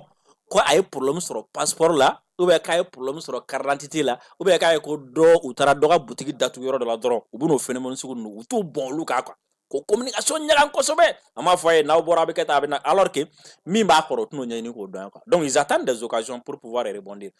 fɛn min ye jamanadenw ta ye ne bolo fɛn sigilen don jamanadenw de kan par exemple Assimi ye président de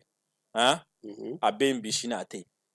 Ibe ye président ye a bɛ yen bi sini a tɛ yen Tchani ye président ye bi sini a tɛ yen donc mais mun bɛ se ka hakilila ninnu to yen o ye jamanadenw ka hakilila ninnu u ka épouser c'est à dire ka hakilila ninnu ka ta k'a kɛ u ta ye ni jamanadenw ye hakilila ta k'a kɛ u ta ye a bɛ kɛ sababu ye olu don olu taw san 5 san 10 c'est à dire mɔgɔ mɔgɔ bɛ nalen o presselen don ka sira kelen continuer mais a tɛna kɛ tuguni mɔgɔ min bɛ nalen a presselen don ninnu ka bɔ yen walasa ka sira falen o de y'an ka kɛlɛ caman problème i b'a sɔrɔ mɔgɔ minnu bɛ ka kɛlɛ kɛ olu b'a ɲɛdɔn olu dalen don kɛlɛ na mais i b'a sɔrɔ dɔ sigilen don a presselen don u ka bɔ yen dɔrɔn an ka segin an togo la qu'est-ce qui fait ça c'est la kɛlɛ yɛrɛ idéologie partagée ni kɛlɛ idéologie n'a ma partagé n'a ma faamu ka ɲɛ n'a ma don denmisɛnninw kunna i b'a ye u bɔ ka di a kan quoi donc moi je pense que AES kan ka kɛ bi na c'est-à-dire an ka kalansow kɔnɔna la an ka universitéw kɔnɔna na idéologues de kan ka kɛ sociologues de kan ka kɛ min ni phénomène ninnu minnu bɛ se ka ɲɛf'u ye ka ɲɛ nin tagabolo ninnu minnu bɛ se ka ɲɛf'u ye ka ɲɛ jamanadenw depuis u fitininama u ka fɛnw dɔn ka fɛnw nafaw dɔn ka wuli ni a ye quoi donc comme ça n'u wuli n'a ɲɛ mɔgɔ tɛ se ka u manipuler mɔgɔ tɛna se k'u bɔ a kan et puis u tɛna fɛn wɛrɛ fana dɔn ni comment dire la ni o tɛ quoi donc o bɛ kɛ sababu ye Burkinabé Malien Nigérien bɛɛ bɛna ɲɔgɔn minɛ depuis fitininama yan n'i ɲininkara jɛnɛri fitininama ko teri joli bila e b'a dɔn déjà ka teri fila bila ka sɔrɔ hali n'a ma ɲɔgɔn ye fɔlɔ o ye Burkinabé o Nigérien ni ye Nigérien ɲininka depuis a fitininama ko teri joli b'a la a b'a f'i ye ko Malien kelen teri ye Burkinabé kelen depuis a fitininama ka sɔrɔ hali a ma Malien ni fɛnw donc n'a kɔrɔbayara ten quoi o ye jamakulu ninnu donnen ye ɲɔgɔn na donc i b'a dɔn ni mɔgɔw n'a ye ɲɔgɔn minɛ waati o waati kɛlɛ ma nɔgɔ ani ɲɔgɔn cɛ janfa kɛli ma nɔgɔn et puis sira in fana bilali ma nɔgɔn quoi ensuite jamanadenw k'a dɔn Kasimu ne bɛ kuma yɔrɔ dɔ b'a fɔ ye mɔgɔ si t'a f'i ye ko ko bɔ foroba du kɔnɔna la quoi ko i ka taa sokura jɔ i yɛrɛ ye ko i ti tile fila degun sɔrɔ a la o ti kɛ i b'a sɔrɔ a dɔ la i bɛna bɔ duba kɔnɔ i bɛna taa yɔrɔ min na i b'a sɔrɔ ni sugu man jan i la i b'a sɔrɔ hali tɛ ciden dɔn ye fɔlɔ samiya fɔlɔ yɛrɛ k'i sɔrɔ samiya fɔlɔ k'i sɔrɔ i t'a dɔn i bɛna siraw voilà donc diɲɛ yɛlɛma o yɛlɛma gɛlɛya dɔ b'a la donc il faut que an k'o faamu an k'o bila an kun na mais ka dɔn k'a fɔ ko o gɛlɛya kɔfɛ hɛrɛba bɛ na i bɛ se k'i to gɛlɛya in fana kɔnɔna na ka dilanni kɛ ka taga quoi ayiwa tiɲɛ don ka ko da ko ma o bɛ ko tiɲɛ mɔgɔw caman b'o fɔ nka ne ye ja dɔ ye kunun ni kunnasini Goma a ye ne hakili jigin Musa Mara ka Kidali taga la parce que Kidali a bunnen pour que i kun ka don MINUSMA kan kɔnɔ i ka marifa bɛ minɛ i la n y'a ja ye Goma MINUSCO mɔgɔw kana ka base la bi est ce que min bɛ ka kɛ Congo min bɛ ka kɛ Goma anw man ka fɔ ko tare ko Assimi ninnu bɛ baara min na hali su in na kɛlɛkɛminɛnw bɛ ka na ka jigin ka taa Kati yan fanfɛla la est ce que Maliens man ka faamuya k'a dɔn k'a fɔ an ka jamana ɲɛmaa minnu bɛ yen bi u ye sira min ta parce que wagati dɔ la ne hakili b'a la Moritani tun bɛ don ka na patrouille kɛ fo Nabala Moritani tun bɛ tɛmɛ yen bɛɛ kan Nara ninnu kɔni tɛ o yɔrɔ yɔrɔ kun ka d'a ye a n'an ka dancɛ la a bɛ taa munumunu Salo ye mais n'i y'a ye bi hali a tɛ jigin u kɔnɔ u b'a dɔn min bɛ jamana in bolo Surasiw bɛ ka baara mun kɛ ani u bɛ ka wulikajɔ min kɛ bi Dirisa est ce que u tɛna mɔgɔ dɔw ɲɛma mɔgɔ ma komi min ɲɔgɔnna filɛ nin ka Congo jamanaba in sɔrɔ ni ni M23 wa taro M25 wa M combien de 60 wa jumɛn de do n'o kɛlen no ko waleya kɛ bi Kasim yɔrɔ mɔgɔ caman bɛ yen nɔ u tɛ se ka fɛnw bɔ ɲɔgɔn na kosɛbɛ parce que ni mɔgɔw tora ka mɛn da i y'a fɔ ko Asimi ou bien i b'a fɔ IB u bɛ mɔgɔ de ye quoi o tɛ jɔyɔrɔ ye u tɛ baara ye an bɔra min na o t'o ye an bɛ min na o t'o ye a bɛna min fana las'an ma o t'o ye quoi olu kɔni bɛ mɔgɔ de ye mais munna i bɛ mɔgɔ ko alors que fɛn de don n'i y'a ye i b'a dɔn ne ma Modibo Keyita ye ɲɛ la mais Modibo Keyita ka histoire bɔli ma nɔgɔ ne ma ne ɲɛji ma bɔ pourquoi parce que ne ye Modibo Keyita ka histoire kalan ne y'a ye baara dɔw tun bɛ ka kɛ quoi ni ninnu tun tora senna quoi wallahi san tun b'a sɔrɔ quoi non san b'a sɔrɔ n'an tɛ fɔlɔ ye farafinna an bɛ les 3 premiers san b'a sɔrɔ an b'o kɔnɔ quoi donc n'i y'o baara kelenw fana ye malgré les difficultés n'i ma o dɛmɛ ne taara i bɛna mun de kɛ tuguni quoi imagine plan kelen de tun tracelen don o plan kelen ye jumɛn Congo jateminɛ MONUSCO a fɔra ko MONUSCO k'a yɛrɛ retiré ka bɔ Congo la bɔra o manifestera ko MONUSCO k'a retiré au même moment anw fana bɛ ka bɔ waati min na ka manifestation kɛ ko MINUSMA ka taga Congo la je me rappelle bien manifestation dɔ senfɛ fo Sénégal ka casque bleu dɔ ye tiri kɛ Congo la dɔ ka dɔw sara senfɛ et a fila bɛ acté ra Mali la a fɔra ko ok d'accord MINUSMA bɛ taga Congo a fɔra ok MONUSCO bɛ taga maintenant MONUSCO ka présidente de MINUSMA ka présidente u bɛ intérêt dɔ de défend parce que à chaque fois ni ninnu bɛ jamana kɔnɔna la i b'a sɔrɔ jamana min ye a projet kɛ u b'o jamana de ka intérêt défend premièrement aw ka jamana ka sécurité o bɛ kalifaw la o bɛ d'u ma deuxièmement aw ka jamana nafama yɔrɔ bɛ o garde o fana sécurité bɛ tila ka kalifaw la tuguni quoi troisièmement u bɛ don ka bɔ aw ka jamana kɔnɔ tɔgɔ min ka di u ye i m'a faamu wa hali n'u ko ko pankuru min tɛ wuli o tɛ wuli sans contrôle MINUSMA ka b'o contrôler cogo di a bɛ don de a tɛ contrôler voilà donc u ye plan jumɛn tigɛ u bɛ insécurité la ɲaga ka attaque bonya walasa a ka yira diɲɛ k'a fɔ attention ye casque bleu bɛ yen nɔ ka bɛn de makara bon casque bleu dun depuis ka bɔli fɔra i ma tiɲɛnikɛlaw ɲagalen o content i ma ye attaque yɛrɛ bɛ ka caya sisan nɔ donc ni casque bleu taara bɛɛ jamanadenw bɛna to degun kɔnɔna la donc an ka fɛɛrɛ kɛ u ka to yen o de la depuis MINUSMA ka retrait n'a annoncera ni kelen fila kɛra y'a ye attaque kɛra Lere attaque kɛra Jura attaque kɛra Bamba c'est-à-dire a nana se niveau violence fanga nana se niveau dɔ la fo maliyɛn caman commencera ka siga ko ni MINUSMA taara k'a ti bɛn au même moment Congo M23 resurgira tuguni M23 min kun M23 et puis c'est bizarre ko olu kelen occidentaux kelen de y'a fɔ ka télé n'u ka radio la ka na déclarer publiquement que le M23 est vaincu militairement c'était en 2013 mais bizarrement waati min na ni MONUSCO kan ka retirer ni kunfɔlɔw taara M23 kelen resurgira tuguni ka bɔ Congo kana Mali la an sera k'an ta kɛlɛ ko an y'an ka kɛlɛ kɛ MINUSMA taara a banna bɛɛ lajɛlen ɲɛ b'a la a bɛ cogo min na Congo ma se ka ta kɛlɛ ko kɛlɛ wulila kɛlɛ ɲagara conseil de sécurité taara u sigi tuguni ko bon ko cette fois-ci ko MONUSCO ka to yen minnu bɛ yen nɔ k'olu ka to yen donc imaginez Congo sisan pari bolo fila de don quoi olu de b'a bolo fila bɛɛ cɛ fan kelen na olu de bɛ Rwanda kɔ ni coltan min bɔra imaginez 2010 le Rwanda était à 71 millions d'euros exportation cobalt la part en 71 millions d'euros 2023 1 milliard 100 millions d'euros d'exportation coltan et pourtant minute bolo faut tout bolo minute bolo et puis bizarrement Algérie a gaz et pétrole février 2024 Union européenne ni Rwanda est accord de signer accord stratégique pour les minerais stratégiques et au kɔnɔna la il prévoit ko ka Rwanda dɛmɛ ni 900 millions d'euros Pologne ye promesse bɛɛ ta Rwanda ye k'u bɛ arme dili tɛ dɛ k'u technologie yɛrɛ di a ma Union européenne Rwanda ka accord bɛ jumɛn kan coltan a ka a feere olu ma kɛrɛnkɛrɛnnenya k'olu kɛ partenaire a tɛ fɛn min bɔ Kasimu k'a k'olu ma partenaire stratégique donc imaginez o tɛ Rwanda fanfɛla yan o tɛ pari bolo kelen yan de l'autre côté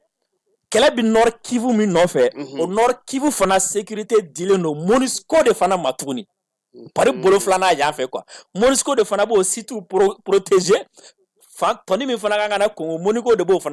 b'o fana protéger o MONUSCO fana ɲɛmɔgɔya bi olu fana bolo tuguni quoi donc u b'a bɔ Rwanda ka fan fɛ u b'a bɔ Kivu fanfɛla fɛ quoi donc tant que kɛlɛ bɛ sen na olu kɔni bɛna to ka bɔ donc maintenant sisan ni kɛlɛ banna sisan ni MONUSCO taara Congo bɛna a ka sɔrɔ kɛ ni Congo y'a ka sɔrɔ kɛ o tɛ Rwanda arrangé a tɛ occidentaux arrangé donc mun de bɛ to yen nɔ donc an bɛ kɛlɛ de ɲaga pour que an b'an ka sɔrɔ kɛ même cas pour le Mali ka MINUSMA to yan Gao Tombouctou Kidal na kun tɛ taa a kun tɛ taa MINUSMA ka avion de la an bɛɛ tun bɛ to de la wa MINUSMA ka cargo n'a ko min na la a bɛ contrôler yan mɔgɔ tɛ se ka maga a la mɔgɔ tɛ imaginer comment est-ce que i bɛ se k'a faamu k'a fɔ ko Mali sanu hakɛ min bɔra min déclaré la environ 70 tonnes comme ça mais a ka taga ye ko bayirikaw de don jɔn bɛ bɔ n'a ye olu de bɛ bɔ n'a ye quoi donc i b'a ye MINUSMA kɔrɔn fɛ kɔrɔnfɛla bɛ MINUSMA bolo kɔrɔnfɛla taa ni ka segin bɛ MINUSMA bolo a sɔrɔ bɛ MINUSMA bolo Bamakɔ fana y'an fan fana fɛ yan tugun an ka jamana fana fanba fana hali ni officiel bɛna taga olu fana bɛ taga to o MINUSMA kelen de kɔ yen nɔ donc ce qui fait que jamana bɛ to u bolo fa donc ni piège kelen de tandira anw ye a tandira Congo ɲɛ mais heureusement anw sera ka bɔ an ka piège kɔnɔ ni MINUSMA latagali ye ni arme sanni ye ensuite ani ka tila k'an ɲɛsin kɛlɛ ma k'a kɛ ka tila ka an kɛlɛ kɔnɔna la malheureusement olu ma se k'a jateminɛ e ka Asimi ta i ka Tshisekedi ta Asimi sɔrɔsi a nana jamana kunna a ye k'a fɔ MINUSMA n'a ma taa an tɛna lafiya a ye MINUSMA lata Tshisekedi y'a ye ni MONUSCO ma taa n tɛna lafiya a ko k'u t'a tila k'a fɔ ko k'a to yen donc u ka tagali b'u lafiya wa a bɛ n'u sɛgɛn Asimi taara arme ɲini ka taga kɛlɛkɛdenw recruter ka n'a kɛlɛ kɛ commandant Tshisekedi ko a ma taa arme ɲini dɛ a ma taa kɛlɛkɛdenw recruter dɛ a taara Faransi de ka taga Agémira compagnie de mercenaires ka t'olu recruter ka na ni olu ye k'olu ka Rwanda kɛlɛ alors que au même moment e b'a dɔn fana ninnu fana de bɛ ka tila ka wari di Rwanda fana ma ale y'a yɛrɛ faga a bɛ to nin de la donc imagine n'i ko k'i bɛ nin fila ta i b'a ye k'a fɔ ko an ye chance ba de sɔrɔ quoi parce que Goma filɛ nin ye cogo min na sisan i b'a dɔn Mali occupera cogo min na 2012 au même schéma kelen u bɛ ka yɛlɛ n'o de ye u ka taa n'o ye yen fɛ u bɛ taga occuper sisan filɛ nin Kasimu kuma min bɛ u da sisan na quoi n'i ye kuma in lamɛn i b'a fɔ k'u ka tabali de gosi ni Rwanda ni ɲɔgɔn cɛ mais manamanakan ma tɛmɛ a kan Rwanda tɛ k'a lamɛn o a lamɛn i k'a jateminɛ u ko imagine Allemagne ko ni Rwanda ma kɛlɛ jɔ ko ka négocier ani Congo ni ɲɔgɔn cɛ k'u b'u ka bɛn tigɛ aide tigɛ bi fana n ye fɛn anglais ta mɛn Américains fana ko ka taa k'u ka kuma ɲɔgɔnya kɛ Français ko k'u ka kuma ɲɔgɔnya kɛ mais c'est n'importe quoi imagine Rwanda sɔrɔsiw ka bɔ Rwanda ka taa Congo région kuturu kelen minɛ au lieu que a k'u gɛn ka bɔ a t'u gɛn ka bɔ de a ko k'u ka sigi ka kuma a bɛna mun kuma kɛ sigi ka kuma o b'a to olu bɛ ka to ka dugukɔnɔ nafaw bɔ yan'u ka tila n'u sigira ka kuma sisan e m'a ye bi yan filɛ Corneille Nangaa ye conférence min kɛ bi Seni président kɔrɔ awɔ Corneille Nangaa ye conférence min kɛ bi n ko jamana ninnu ɲagaminen don dɛ Seni président kɔrɔ démocratie il y a 7 mois ale de Tshisekedi ka élection il y a 7 mois ale de y'a proclamé ko Tshisekedi de ye président bi ale de ye conférence kɛ ko bon ko ne de bi yan ko n tɛ da yan dɛ n bɛ taa fo Kinshasa ko ten i m'a faamu wa donc n'a fɔra k'u ka taa négociation na n'a fɔra k'u ka taa négociation na c'est le chemin de 2009 o chemin ye jumɛn ye an bɛ taa négociation na an bɛɛ bɛ yɔrɔ min an bɛ dan yen 2014 min kɛra yan kɛlɛ kɛra k'an to yɔrɔ min bɛɛ ka to yen bɛɛ ka t'i ka ni bɛɛ tor'i ta to yɔrɔ la u ma tila Nord Kivu ma to Rwanda bolo wa Goma fana tor'u bolo Kassim imagine et depuis le 23 fo bi bien avant le 23 journaliste y'a fɔ mais personne n'en a parlé depuis 23 fo bi fo kunu Agémira yɛrɛ mercenaires ka t'u yɛrɛ rendre Rwanda n'u m'o kɛ u bɛ mun kɛ e fɔ ka mun kɛ o ko tɛ Kassim a jateminɛ i y'a ye kɔni campagne internationale min kɛra Mali contre la Wagner ko kuma ko non ça veut dire quoi c'est vrai voilà ni mercenaires yɛrɛ mɔgɔ nɔfɛ dɔrɔn a kan ka jɔ ka faga de o man tɛ ka kɛ Union africaine y'a sɛbɛn a ka communiqué kɔnɔ CEDEAO y'a sɛbɛn bɛɛ Nations Unies bɛɛ n'o ko kɛta tɛ a don ta a bɔra ta Mali ko k'u ka mercenaires yira u ma fɛn yira et bi Congo mercenaires yɛrɛ taar'u yɛrɛ randi silence radio mɔgɔ ma condamné a ma kɛ kojugu ye u si tɛ ka kuma plateau ma sigi a kan ayi o de la mɔgɔ débat spécialement kɛ foyi ma kɛ rien mɔgɔ hinɛ k'u tɛ yen wallahi et puis alu sarada a bɛɛ fɔra yan 8 millions bɛɛ b'a dɔn min don contrat tɛ yan a fɛn bɛɛ dɔnnen don mais fo bi o de la Kassim mɔgɔ hinɛ bɛ ne minɛ mɔgɔ min ye c'est à dire i aligné ninnu nɔfɛ valeur ko kuma la quoi valeur ko ayi non ni ninnu ko min ka ɲi n'u ko n'olu ko démocratie o kɔrɔ a ye taa tigi fa a k'a kun ci foyi tɛ bɔ a la an n'aw bɛ ɲɔgɔn bolo ko bɛ ka kɛ farafinna jamanaw kɔnɔ minnu b'a la ko olu ye démocratie ye a tɛ se ka lakali u ka démocratie a liberté d'expression min filɛ Kassim minnu bɛ k'a la ka taa recherche kɛ Côte d'Ivoire Alassane a ka 10 ans fɔlɔ kɔnɔna la k'u kana fɔ manifestation joli kɛra ni min sera ka na dafa ye manifestation joli kɛra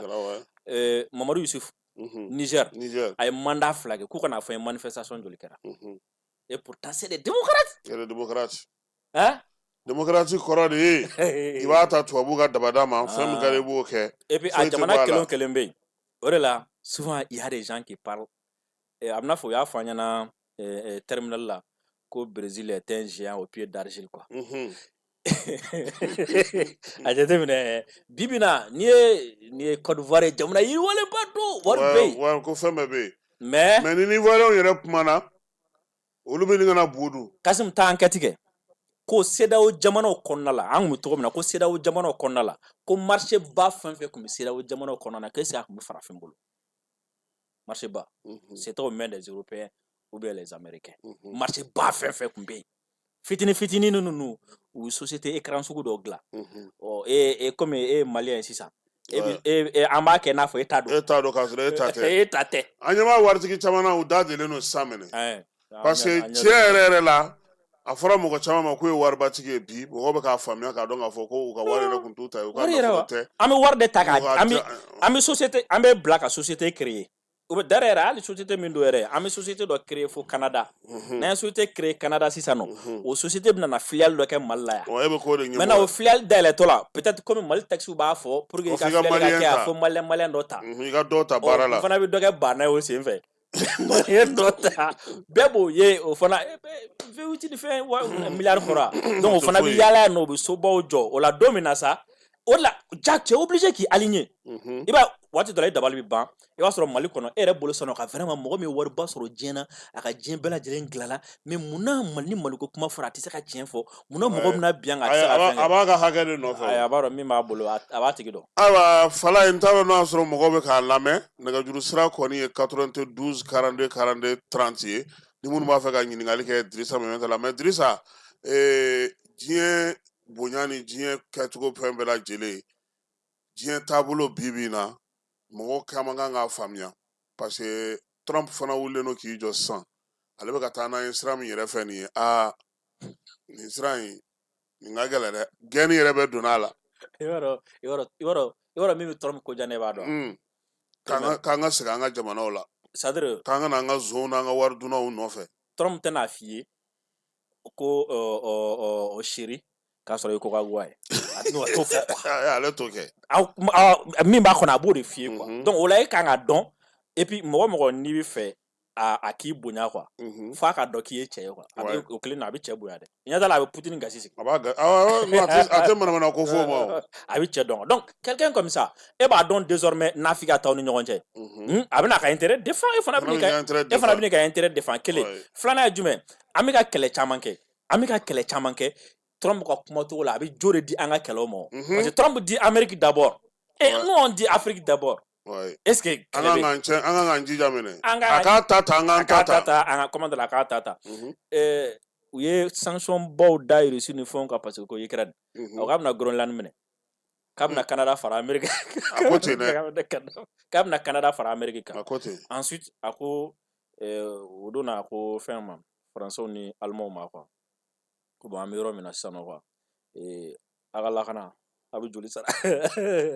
u ka lakana na awɔ a bɛ joli sara ça sera en fonction de ça a ko k'a bɛna mɔgɔ dɔw labɔ lisi yɛrɛ bɔra Colombie olu ko avion tɛ jigin olu fɛ a donna ka bureau kɔnɔ dɔrɔn a ye décret ta o yɔrɔ bɛɛ a ye ko désormais ko minɛn fɛn bɔ Colombie ka na États-Unis ko 25% taxe k'a layɛlɛ Colombiens fana ko bon k'olu fana ye 25% fara kan heure kelen heure fila tila ka segin tugun bon ko vraiment ko avion ka na Colombiens ko ten avion jiginna aussi simple que ça quoi rapport de force de bɛ yen nɔ quoi et puis n'i ye Trump jateminɛ Trump ka vision jateminɛ pour Trump l'Europe n'existe pas anw kɔni an m'u wele a ka investiture la o an m'u wele o k'u wele yɛrɛ wa ala ma ci ka k'u la mɔgɔ minnu bɛ ka volontaire de recruter a kama pour Trump dɔ bɛ nɛgɛjuru la allo Alsu allo an balimakɛ i tɔgɔ ni jamu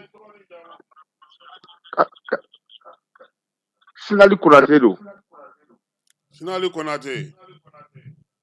Kasim Diop fait Balabou. Antlobila Sinali. Ah. Mais lui, ça me met à fouler parce que vraiment, analyse, c'est extraordinaire, quoi. Bon. Les cas, c'est intéressant. Allô? Oui, Antlobila Sinali. Maintenant, je me fais la question me poser. C'est un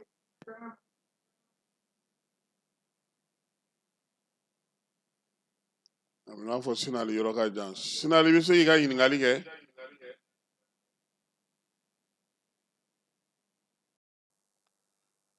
Ayiwa, ale ka nɛgɛjuru jɔra. Dirisa,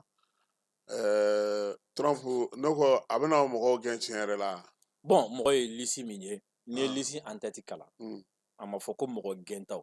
ko mɔgɔ minnu bɛ se ka gɛn. O de sɛbɛnnen don lisi kan, mɔgɔ minnu bɛ se ka gɛn, c'est-à-dire mɔgɔ minnu bɛ. Dɔ bɛ nɛgɛjuru la, allo? Allô?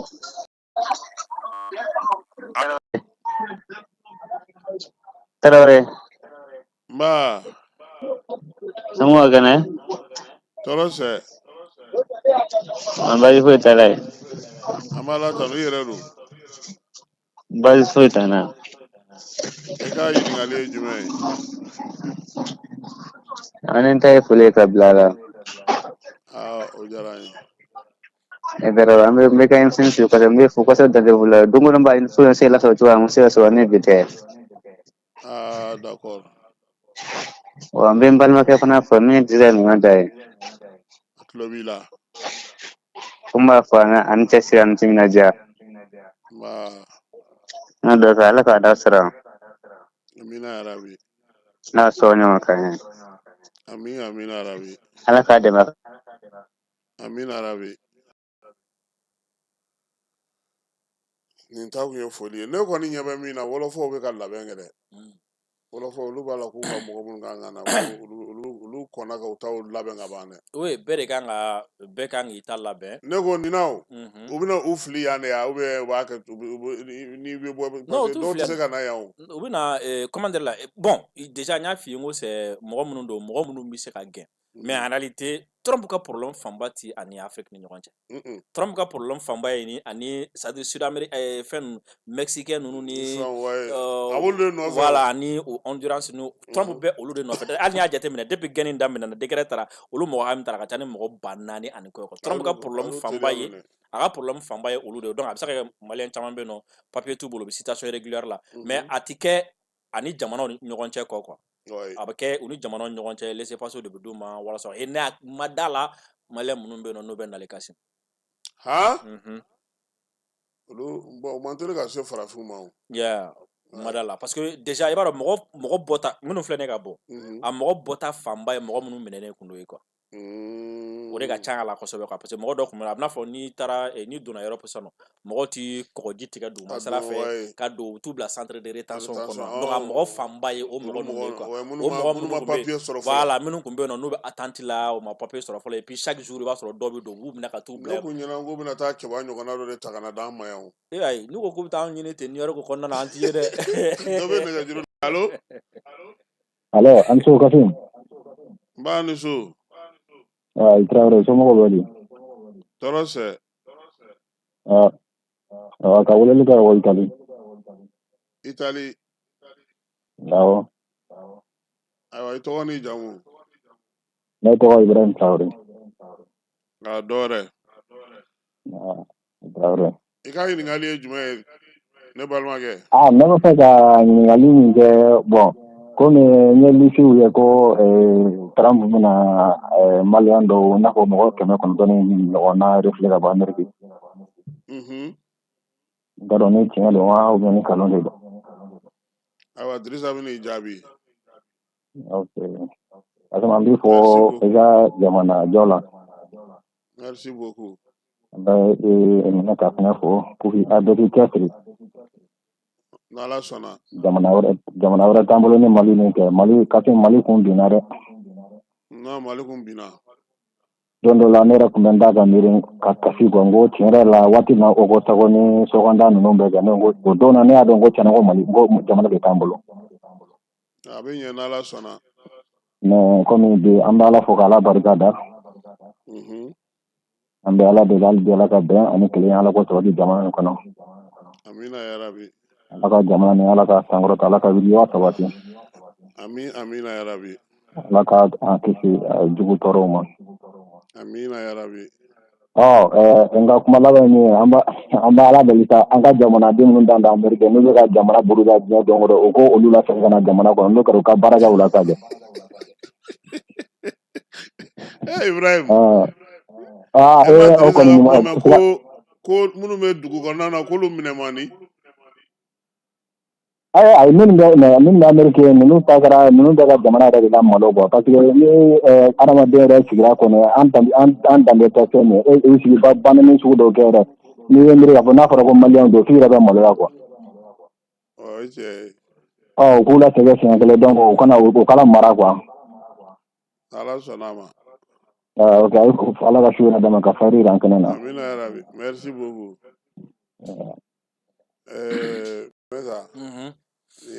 an balimakɛ ka kuma mɛn ale ka kuma bɛ tali kɛ kosɛbɛ min na o ye ko maliyɛn ma 900 min kan ka gɛn i yɛrɛ kun da donna a kuma na ka ban sabula e kun y'a jira k'a fɔ ko u tɛ se ka gɛn parce que ko bɛ mɔgɔ minnu nɔfɛ ko olu tɛ i bɛ se ka min fara o kan. donc n bɛ se ka min fara a kan o ye peut-être an kan ka daminɛ na o min ye o ye déjà ma liste source yɛrɛ dɔn jusqu'à présent i y'a o ye fɔlɔ ye filanan ye min ye déjà a sɛbɛnnen don liste kan ko mɔgɔ minnu bɛ se ka gɛn troisièmement minnu bɛ ka gɛn c'est des frontières enfants ninnu don Amérique ni Mexique ni ɲɔgɔn cɛ Honduras ani fɛn wɛrɛ fɛ o mɔgɔ ninnu de ka ca a la kosɛbɛ et quatrièmement aussi ni donna Amérique kɔnɔna la mɔgɔ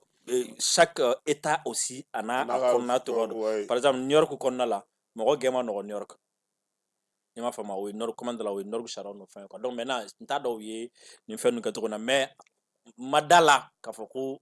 a gɛnni bɛna kɛ ka na parce que maliyɛnw ti don Mexicain fan ninnu fɛ ten ka ca i maliyɛn fɛn fɛn ye Amérique ninnu fɛn na o b'a sɔrɔ u taara sanfɛla de fɛ u donna ni papier de peut-être papier banna k'u to a kɔnɔna na bɔ a la mais o tɛ k'a fɔ ko mɔgɔ dɔ ye minnu ye garaziw ta ka don a caman bɛ yen nɔ et puis a bɛ k'u gɛn ka sira ka da kun min fana kan o ye criminel dɔ bɛ nɛgɛjuru la allo allo allo balimakɛ aw ni su allo a ni su Kɔrɔ Kasim bonsoir on va chaud bonsoir ko bɛ cogo di ouais ça va Dieu merci hier a kɛra fama ye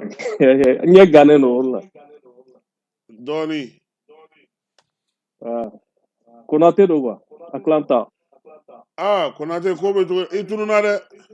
ouais o mɔgɔ de fiye k'a kɛra fama ye ko i b'a dɔn n ye kun gannen don fɛn dɔw la quoi ne yɛrɛ kun ɲɛna n k'i bɛ lisi kan o non an ka nama b'an bolo an ka papier b'an bolo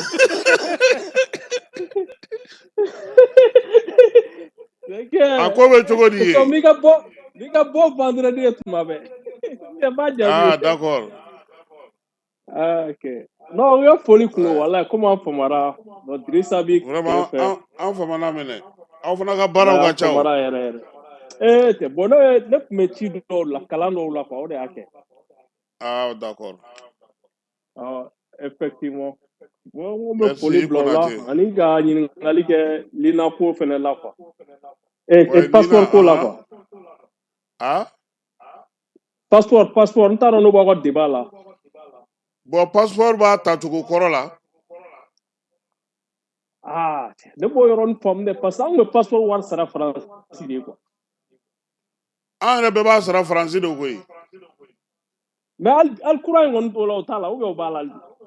a ma fɔ e ɲɛna ko a bɛɛ y'a kelen ye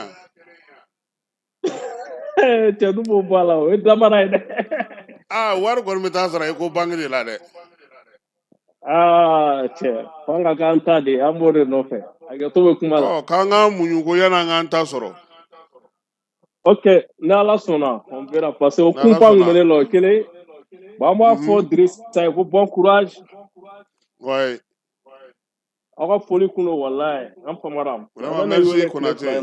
La ferme. Bonne soirée. Idrissa mɔgɔ caman bɛ ɲininkali na tile fila in na parce que ne yɛrɛ ye ministère mɔgɔw ɲininka la u ko ko an bɛ tugu kɔrɔ min na k'an bɛ to ten n y'a jateminɛ fana mɔgɔ bɛ k'a sara komi n'a sɔrɔ u bɛ k'a sara fɛn na est ce que don nataw la a bɛna yɛlɛma.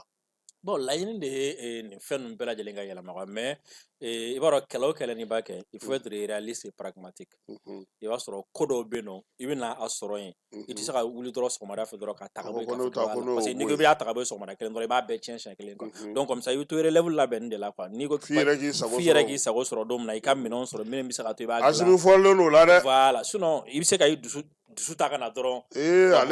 ale fɔlen d'o la dɛ i b'a bɛɛ tiɲɛ parce que n'i k'i b'o kɛ dɔrɔn i bɛ tiɲɛni kɛ voilà a jateminɛ kɛ hali an ni faransi ni ɲɔgɔn cɛ diplomasi ko kɛlɛ kɛ an ye pion dɔw poussé fɔlɔ fo don min na an ye an ka minɛnw sɔrɔ an tɛgɛ la waati min na an sɔrɔ k'a fɔ ko bon désormais a ye yan bila sinon n'u tun y'a fɔ ko a ye yan bila minɛn ma sɔrɔ i tɛgɛ la i tɛ se k'a kɛ o minɛn kun bɛ parce que mɔgɔ bɛ ka fɛn dɔ de fɔ ko komi an ka base de données b'an bolo k'an kan ka se ka an yɛrɛ ta a dun système fana man nɔgɔn allo salaamaaleykum allo Assalamualaikum. Assalamualaikum. Waalaikumsalam. Grand Kazim. K'an wele ka bɔ min? K'an wele ka bɔ Italie, Belgo, Peru. Ah, ça va. Ko baasi t'aw la kɔni. An b'a la tanu i yɛrɛ dun. Alhamdulillah. Ah. Nta ye foli ye d'accord ma se ka thème min m'a mɛn dɛ. Awɔ an bɛ AES de kan. D'accord mais comme aw denkɛ bɛ yen n bɛna n denkɛ fo.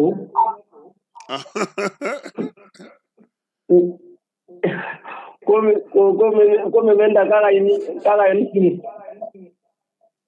Dirisa. Disa minta ta isu. Amani su, ça va? Bas dawla koni. Alhamdulillah malatan. Irakum. Ala ka hawo aka barala. Amin ya rabbi. Merci in baraji. Awa Dirisa. Papier ko in jorona be malien na de. Oui, c'est vrai, parce que déjà papier ko c'est comme si an doni tulu do ka parce que ami kɛlɛ min na min fɔra mɔgɔw ye et puis mɔgɔ ye min faamu et puis min yɛrɛ tiɲɛ o ye yɛrɛma hɔrɔnya de kan donc yɛrɛma hɔrɔnya do premièrement i bɛ mɔgɔ min ka jɔnya kɔnɔna na n'i yɛrɛ ta i ka fɛn o fɛn sirilen don a tigi la i kan ka fɛɛrɛ kɛ k'a bɛɛ de bɔ a tigi bolo donc forcément mɔgɔ bɛ nin kɛti ninnu kɛ forcément mɔgɔ bɛ nin fɛn ninnu demander mais i b'i yɛrɛ ta ka bɔ mɔgɔ bolo fɛnɛ fɛn dɔw bɛ yen nɔ i b'olu sama ka bɔ a bolo dɔɔni en attendant i yɛrɛ ka sigi ka ɲɛ quoi par exemple i taara comment dire la i ye sofaji ta ka n'a sigi fiɲɛ t'i bolo i b'a k'a kɔnɔna na a dayɛlɛlen sigilen don ni ala ma jan ni ɲama bɔ a kɔnɔna i yɛrɛ bɛ talon na i b'a bɔn quoi donc baara dɔ bɛ yen nɔ olu tɛ taga labɛn kɔ n'a labɛn sabatira waati minnu na i bɛ fɛ ka fɛn minnu k'a kɔnɔna la i b'olu k'a la c'est normal. Ayiwa maa wɛrɛ bɛ nɛgɛjuru la o tɛ an tun bɛ min na o ye États-Unis ka ko ye c'est vrai que a ko kɔlɔlɔ wɛrɛw bɛ ka ye a la parce que u ka dɔ bɛ nɛgɛjuru la allo. Allô? Allô, bonsoir grand frère. Bonsoir. Tonton ne fait il voulait avoir Amdala Seyla. Amdala Asey Bamako ya. Ouais, Bamako ya. Ouais. Tonton Kassim ni ini Idrissa mais ne a sɔrɔ bi a diyara ne yɛrɛ ne tun bɛ sunɔgɔ yɛrɛ la ni y'a ni voix ta i b'a dɔn i b'a dɔn problème dɔ bɛ yen nɔ n'a ma ɲɛ fo mɔgɔw n'a ma maliyɛn faamaw la sensibiliser dɔɔni vraiment u bɛ ka bin population kan dɛ tonton Kassim. O ye jumɛn ye? Wallahi Kassim ni i taara sugu kɔnɔna la moto taxi tigi a b'a ka moto jɔ k'a bɛ client ta mairie mɔgɔw bɛ na dɔrɔn k'a ka moto ta dɔrɔn k'a kɛ mobili kɔnɔ ka taga n'a ye wotoro tigi tɛ to yen olu yɛrɛ kɛlen ka mɔgɔw la sigi yɔrɔw fan bɛɛ fɛ taa hali polisiw kɛrɛfɛ fe artisanat fe yɔrɔ la mɔgɔw sigilen bɛ goudron yɛrɛ kan maga tɛ se ka k'u la ne donna yɛrɛ ne ye ko polisikɛ ma n ko mais n ko muso ka fɛn fɛn tantɔ n y'a fɔ k'a ka taa ka bɔ sira kan polisikɛ ko ne ma ko wallahi ko kɔrɔ ko ɲɛ bɛ na ni problème de siraka ni kuranɛ de cɛ politique ko da ko ma ko ni problème de bon politiki ninnu fɛnɛ jamana ma foyi k'u ye k'u wulila u bɛ ka taa u bɛ mɔgɔ yala ka mɔgɔw ka doni ta u bamani saba mairie mɔgɔw kɛ tuguni ka taa u b'u baga u ma k'u ka wotorow minɛ k'a bila mobili kɔnɔ ka taa n'a ye don ne yɛrɛ dimi ko jugu ko dɔ ma ko karisa i bɛ tiɲɛ dɔn taa marifa ɲini ka taa i ka don bandi yala siɲɛ kelen parce que u tɛ fɛ ka baara kɛ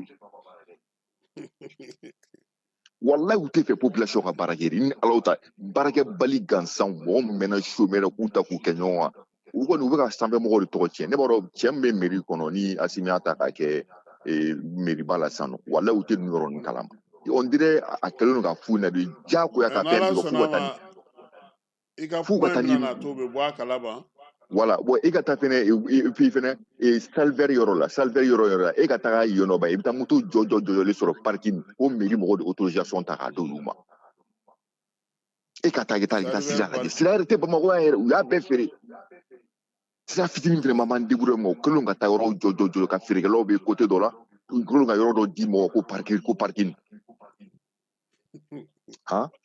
e ka taa wonda fɛnɛ la n delila ka taa n y'a fɛ o polisi la mais n k'aw ɲɛ ko musow sigilen la tantôt ko nin ye mairie mɔgɔw de ka baara ye caman kun bɛ an bɛ taa jaabi i ma se vox da la dɛ ne sera nin bɛɛ la e ka don sugu yɛrɛ kɔnɔ hali dabada hali sugu filɛ nin ye u ni man ka sugu de kan ko f'u k'an ka dabada de feere u ye jamana so bɛɛ feere u ma foyi k'an ye a wariw taara min bi u ni man ka dabada de kan mɔgɔ kelen k'u sigi b'a fɔ ko ma kɛ ka taa tasuma don sugu la taa nɛgɛ kiosque fɛn fɛn sugu kɔnɔ olu de ka autorisation a bɛɛ sigi mɔgɔ si ma sigi sugu la bi ne mairie t'a kalama mairie papier de bɛ bɛɛ bolo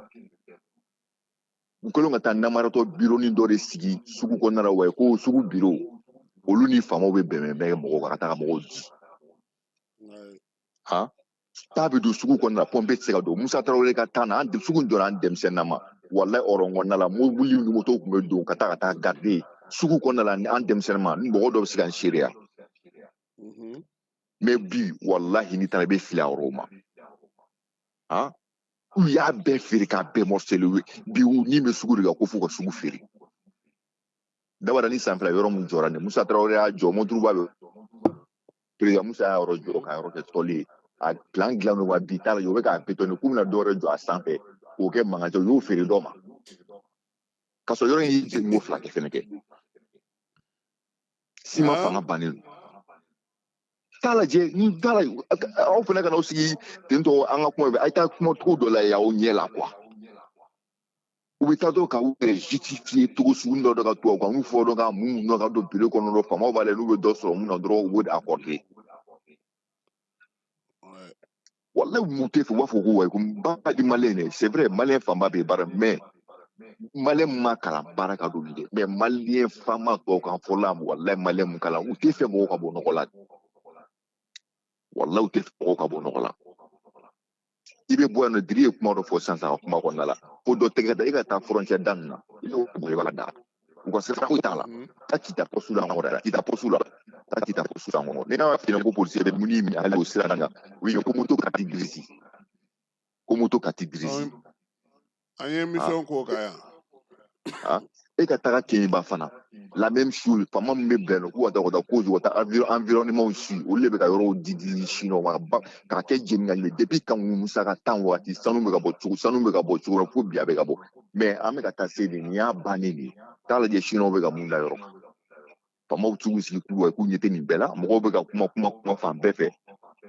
c'est vrai a kɔnɔ kuma i t'a terrain kan aw t'a lajɛ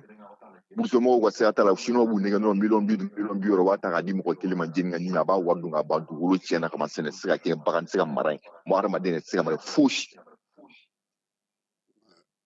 i ka o kuma ye tiɲɛ ye olu yɛrɛ mɔgɔw caman kumana yan wallahi u bɛ ka jamana e ka Mali yɛrɛ fɛnɛ lajɛ e k'a lajɛ bɛ Mali ka bon ni Côte d'Ivoire mais Côte d'Ivoire dugukolo ko daga Abidjan dugukolo ko daga nɔgɔ ka mɔgɔ ye sira tɛ yen Sɛbɛnnikɔrɔ lajɛ donda kelen ani bɔda kelen faama n'a bɛɛ feere kulukɔrɔla nin bɛɛ kan ka kɛ goudron de ka yɔrɔ fɛrɛ ka taga k'a kɛ i b'a fɔ ko avenue tɛ i b'a fɔ ko jama tɛ caya k'a kɛ misi tɛmɛ silamɛw bɔ yɔrɔ la ko nin ye siraw de yan i b'a fɔ k'u tɛ keleya jeni la nyimi ndoro wallahi ante ya fuma nete ya fuma wallahi moi personne ala ka dum be do drogu mina ala ka dum be ke pedo nete ya fuma iga to ay ya fama assalamu alaikum salam balmaga du sura jamana yi sigiro ko amunu salo ko anako amalo nga fa amano babu sigira sanu ko inkaya kenya ba kawo kumana tabako to kawo kumana almin barakala were kumana ako kaya akila ka fo woni nda ko ni fem nu be an kumana ni beka me feno de be jamana yi ngono ni dona ka ba ke nyamu ga yisengana de mata sugu kono sigiro nunu anyabel jura in chamana olu de time 15 nu fana ide bele bai a chamana time 15 fana ide do su 15 su trete ora ikuna jale ni su trete rawo me kasim ay nema min famu koni nerem na ta sini yere be ne be delegation special mo gon yini ngola ya maria jume de be ko mo ko sigi voxoda gutronga o ku sigi artisanat gutronga uku sigi woni ndala ka ferega gutron sanfé ne be fa ko don quoi délégation spéciale mo ga me fa ko don uko o nyefo mo ko ye mo ko famia no asoro o autorisation be ko mo ko se ki sigi gutron dlane ka fereli ke parce que ala nga via digina ku ngara mangane kala la mo ko la ka mangange utara ko do ko mo ko ka to ko fe mais ali sisa ni treptation mo ko be ko fe ko pa mais kasi waro kuma laban de depuis wati jumene be kan yara nyininga neti ka se ka min fam comment est-ce que e baro mal Chine chaka jana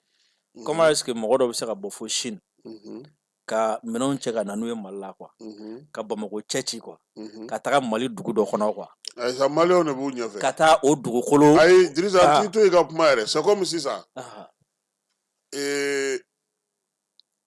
donana warba bulu yera min fo ga kuma kona ko ni be fon sigi fo a jamana mo do ka kinye fe o be se u ka do ta o to ko be ka papier la mais ni barab na ke o se u ka ne be se u fon yira o lawo ouais mais netika min fam sisa mina nu be sa ne we ay netika min fam par exemple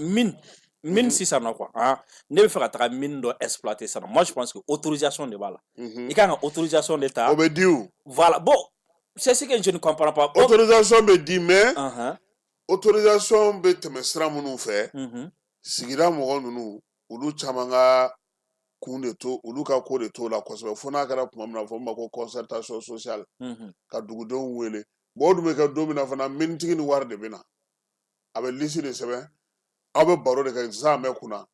ani enveloppe donc no papier de soro la o betadi environnement mo ko dugu don yere ko ka ke no kera gaba o papier kele o bitla tatu nga ta de ministère minimum ko olu fana nunu fana kana enquête environnementale ke olu bina la ja le forote yirawla ngote yirula anga yoro koro fo te yirula mais titiri mona bo chebi nyeshi yoro folo ma o ka kokono nai dugu kolo kela nye odi o la ne ko bisu na ngo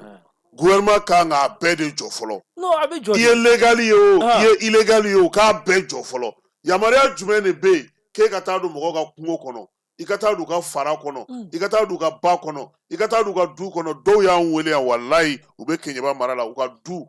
gere kono utsaka puma préfet puma gouverneur puma juge puma mo site puma dugu kuturu ubu yensi asoma kati ya puma foya ka ale ka sochi ka dugu ka doni tracteur dugu kono kati na kuma na munu be ko le gouvernement ka mo site ka puma utugu ka kuma ka mambo ya anya passé tabako to ka kuma na ya kenyeba ka kuma na ya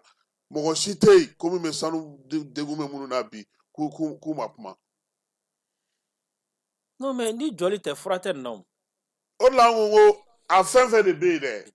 ni unité et fin nous bora la sa société nous bora la 15 mini no lu bora la to fin be ko petite mini de production moyenne ni fene ou ka bejo va jode quoi nous ma jo wallahi sans duru nata sénégalais to sura nga jamana kono a fɔ Sénégal yɛrɛ wa a fɔ togoda tɛ sɔrɔ yan parce que Sénégal yɔrɔ bɛ ka feere sisan siso de bɛ ka feere sisan nɔ siso de taa mɔgɔw siso de bɛ ka feere ka kɔmɔdé la ka taa wa nin bɛɛ la min ka jugu faleme ji kana minɛ hali ka t'i dabiri batiri falen asiri la o ka fisa i k'a ji min jɛgɛ i bɛ jɛgɛ fogofogonen de ye masini de b'u bolo u bɛ taa n'a ye wa fana ni daragitigiw fana tɛ kelen hɛn olu b'u ɲɛsin baw yɛrɛ ni kɔw yɛrɛ de ma k'u k'a kan mɛ a bɛ f'i ɲɛna perefew fɛ ka f'i ɲɛna sous-préfew fɛ ka f'i ɲɛna brigade gendarmerie ni polisiw ni i bɛ mɔgɔ dɔn k'o ye fanga ka cakɛda ye k'u yamaruyalen don u b'a f'i ɲɛna k'u ka permis b'u bolo gouverneur b'a fɔ ko cɛ ka permis ka ɲi juge b'a fɔ ko cɛ ka permis ka ɲi préfet b'a fɔ k'a ka ɲi commandant ni brigade bɛ sɔrɔdasiw fara ɲɔgɔn kan ni duguden min banna u b'o minɛ ka n'u bila kaso la kiiritigɛla b'u kiiri k'u fa dugukolo kan han ne ko hali n'o y'a sɔrɔ o autorisera a t'o jɔ fɔlɔ ka fɔ ka ɲɛ bɛnkankew la a k'olu tigiw labila fɔlɔ wa e bɛ sanubɔ la mɔgɔ min ka dugu la e yɛrɛ tɛ se ka lafiya ka baara kɛ sɔrɔdasiw de talen don ka taa bila e tɔnkɔrɔ ye olu fana b'o baara la ye olu ni yɛrɛ hɛrɛ a tɛ se ka waati la a tɛ se k'o de fɔ yan ko n'ale kun yalala su fɛ n'ale ye polisiw ni fɛnw sigilen mɔgɔ min ka so jɔ la a b'a fɔ k'u ka wuli ka taa k'u ka wuli ka bɔ yen k'u b'a fɔ a ɲɛna ko président ko n'an taara ko ni dugudenw bɛ k'u ka ɲɔgɔn faga k'a ye bɔ yen ko yan t'aw sigi mɛ o de don e ni ala cɛ gardiw cɛlen ka taa to mɔgɔw ka dugu kɔnɔ ko pour que dɔw ka se ka sanu bɔ est ce que o ye tiɲɛ yɛrɛ ye ni e ka papier ye tiɲɛ ye gardiw bɛ cɛ cogo di gendarmew bɛ cɛ cogo di finitigiw bɛ cɛ cogo di k'a di e ma ko pour que e ka sanu bɔ olu sigilen don o kama n'a bɛ a bɛ papier kɔnɔ ko dugudenw sɔnna ni dugudenw sɔnna dugudenw sɔnnen don o de bɛ papier kɔnɔ parce que juge b'o de fɔ ni mɔgɔ mun banna juge b'o fana minɛ k'o kiiri k'o don kaso la o de y'a ko fiɲɛmayɔrɔ ye i se ka kuma o u sen de dalen don dugu caman mɔgɔw tɔn na dɛ walayi tɔɲɔ juguba de bɛ nin ko in na an ka jamana kɔnɔ wa maa si tɛ se ka kuma hali i kunnafonidira i faratira k'i da dɔ la u b'a fɔ ko bɔn k'i nana i bɔra bamakɔ ka n'i da dɔ nin ko in na ko siɲɛ wɛrɛ ko k'a bɛ a ni cɛ walayi mali bɛ taa ne dɛ c'est pourquoi gouvernement wulila ko illégal ne ko hali légal légal yɛrɛ ka jɔ fɔlɔ non a bɛɛ de bɛ jɔ à part société belebeleba minnu bɛ yen société minnu bɛ yen wa i b'a dɔn k'ale o sociétéw fana olu yɛrɛ fana han olu yɛrɛ ka sitiw ka orpailleurs bɛ taa yɛlɛ kan i bɛ mɔgɔ ye damabɔ la dɛ a bɛ dɔ de fana ka société dɔ de fana ka siti kan min firilen filɛ nin kangaba kunun yɔrɔ min firila n ko dɔ de ka titiri don ale taalen don mɔgɔw ka kɔ kɔnɔ a ka bulldozer b'a bolo fan dɔ in fɛ dugudenw nana dɔ ye ji nana don bɔgɔ ni mɔgɔw ni ɲɔgɔn cɛ ka taa firi mɔgɔw da la il est légal mais a ye acte min kɛ a bɛ fɔ acte ma cogo di sisan voilà nin tɛ ɲɛnabɔ ni o de la n'o k'u k'a bɛɛ jɔ i ta ye tiɲɛ ye o permis fɛ dɔ bɛ nɛgɛjuru la allo allo allo Anisu Anisu awa Rebet ok Traoré do nga bɔ Paris Traoré ça va alhamdulillah ça va alors donc ne tun y'a essayé ka Drissa wele ça fait presque une semaine Bircom numéro la ma se k'a sɔrɔ i message bila mais ma jaabi sɔrɔ a ko la quoi parce que anw bɛ kɔfɛ mais anw dusukun kaminen don parce que Mali bɛ situation dɔ la alors jamana kɔnɔdenw yɛrɛ tɛ ka a jate minɛ jusqu'à quel point on est sur une pente raide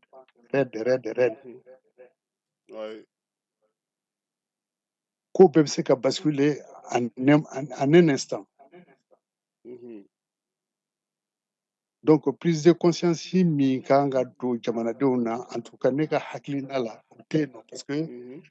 halisa mɔgɔw bɛ tulonkɛ de la Maliko la hakɛto bɛ kuma la quoi hakɛto bɛ kuma la ni ko mɔgɔw bɛ tulonkɛ la c'est pas parce que mɔgɔ baarakɛlaw tɛ yen dɛ baarakɛlaw bɛ yen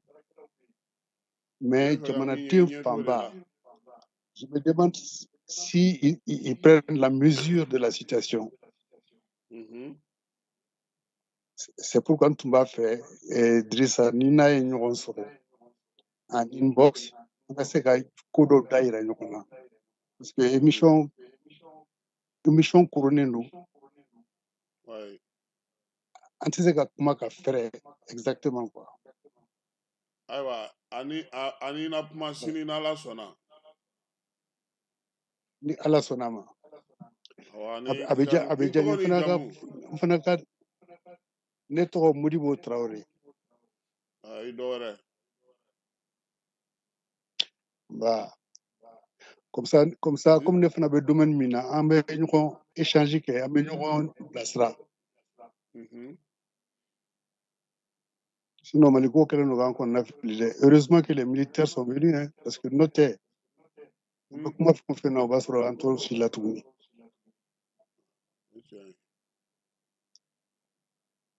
Voilà. Donc, on retourne. Donc, à demain.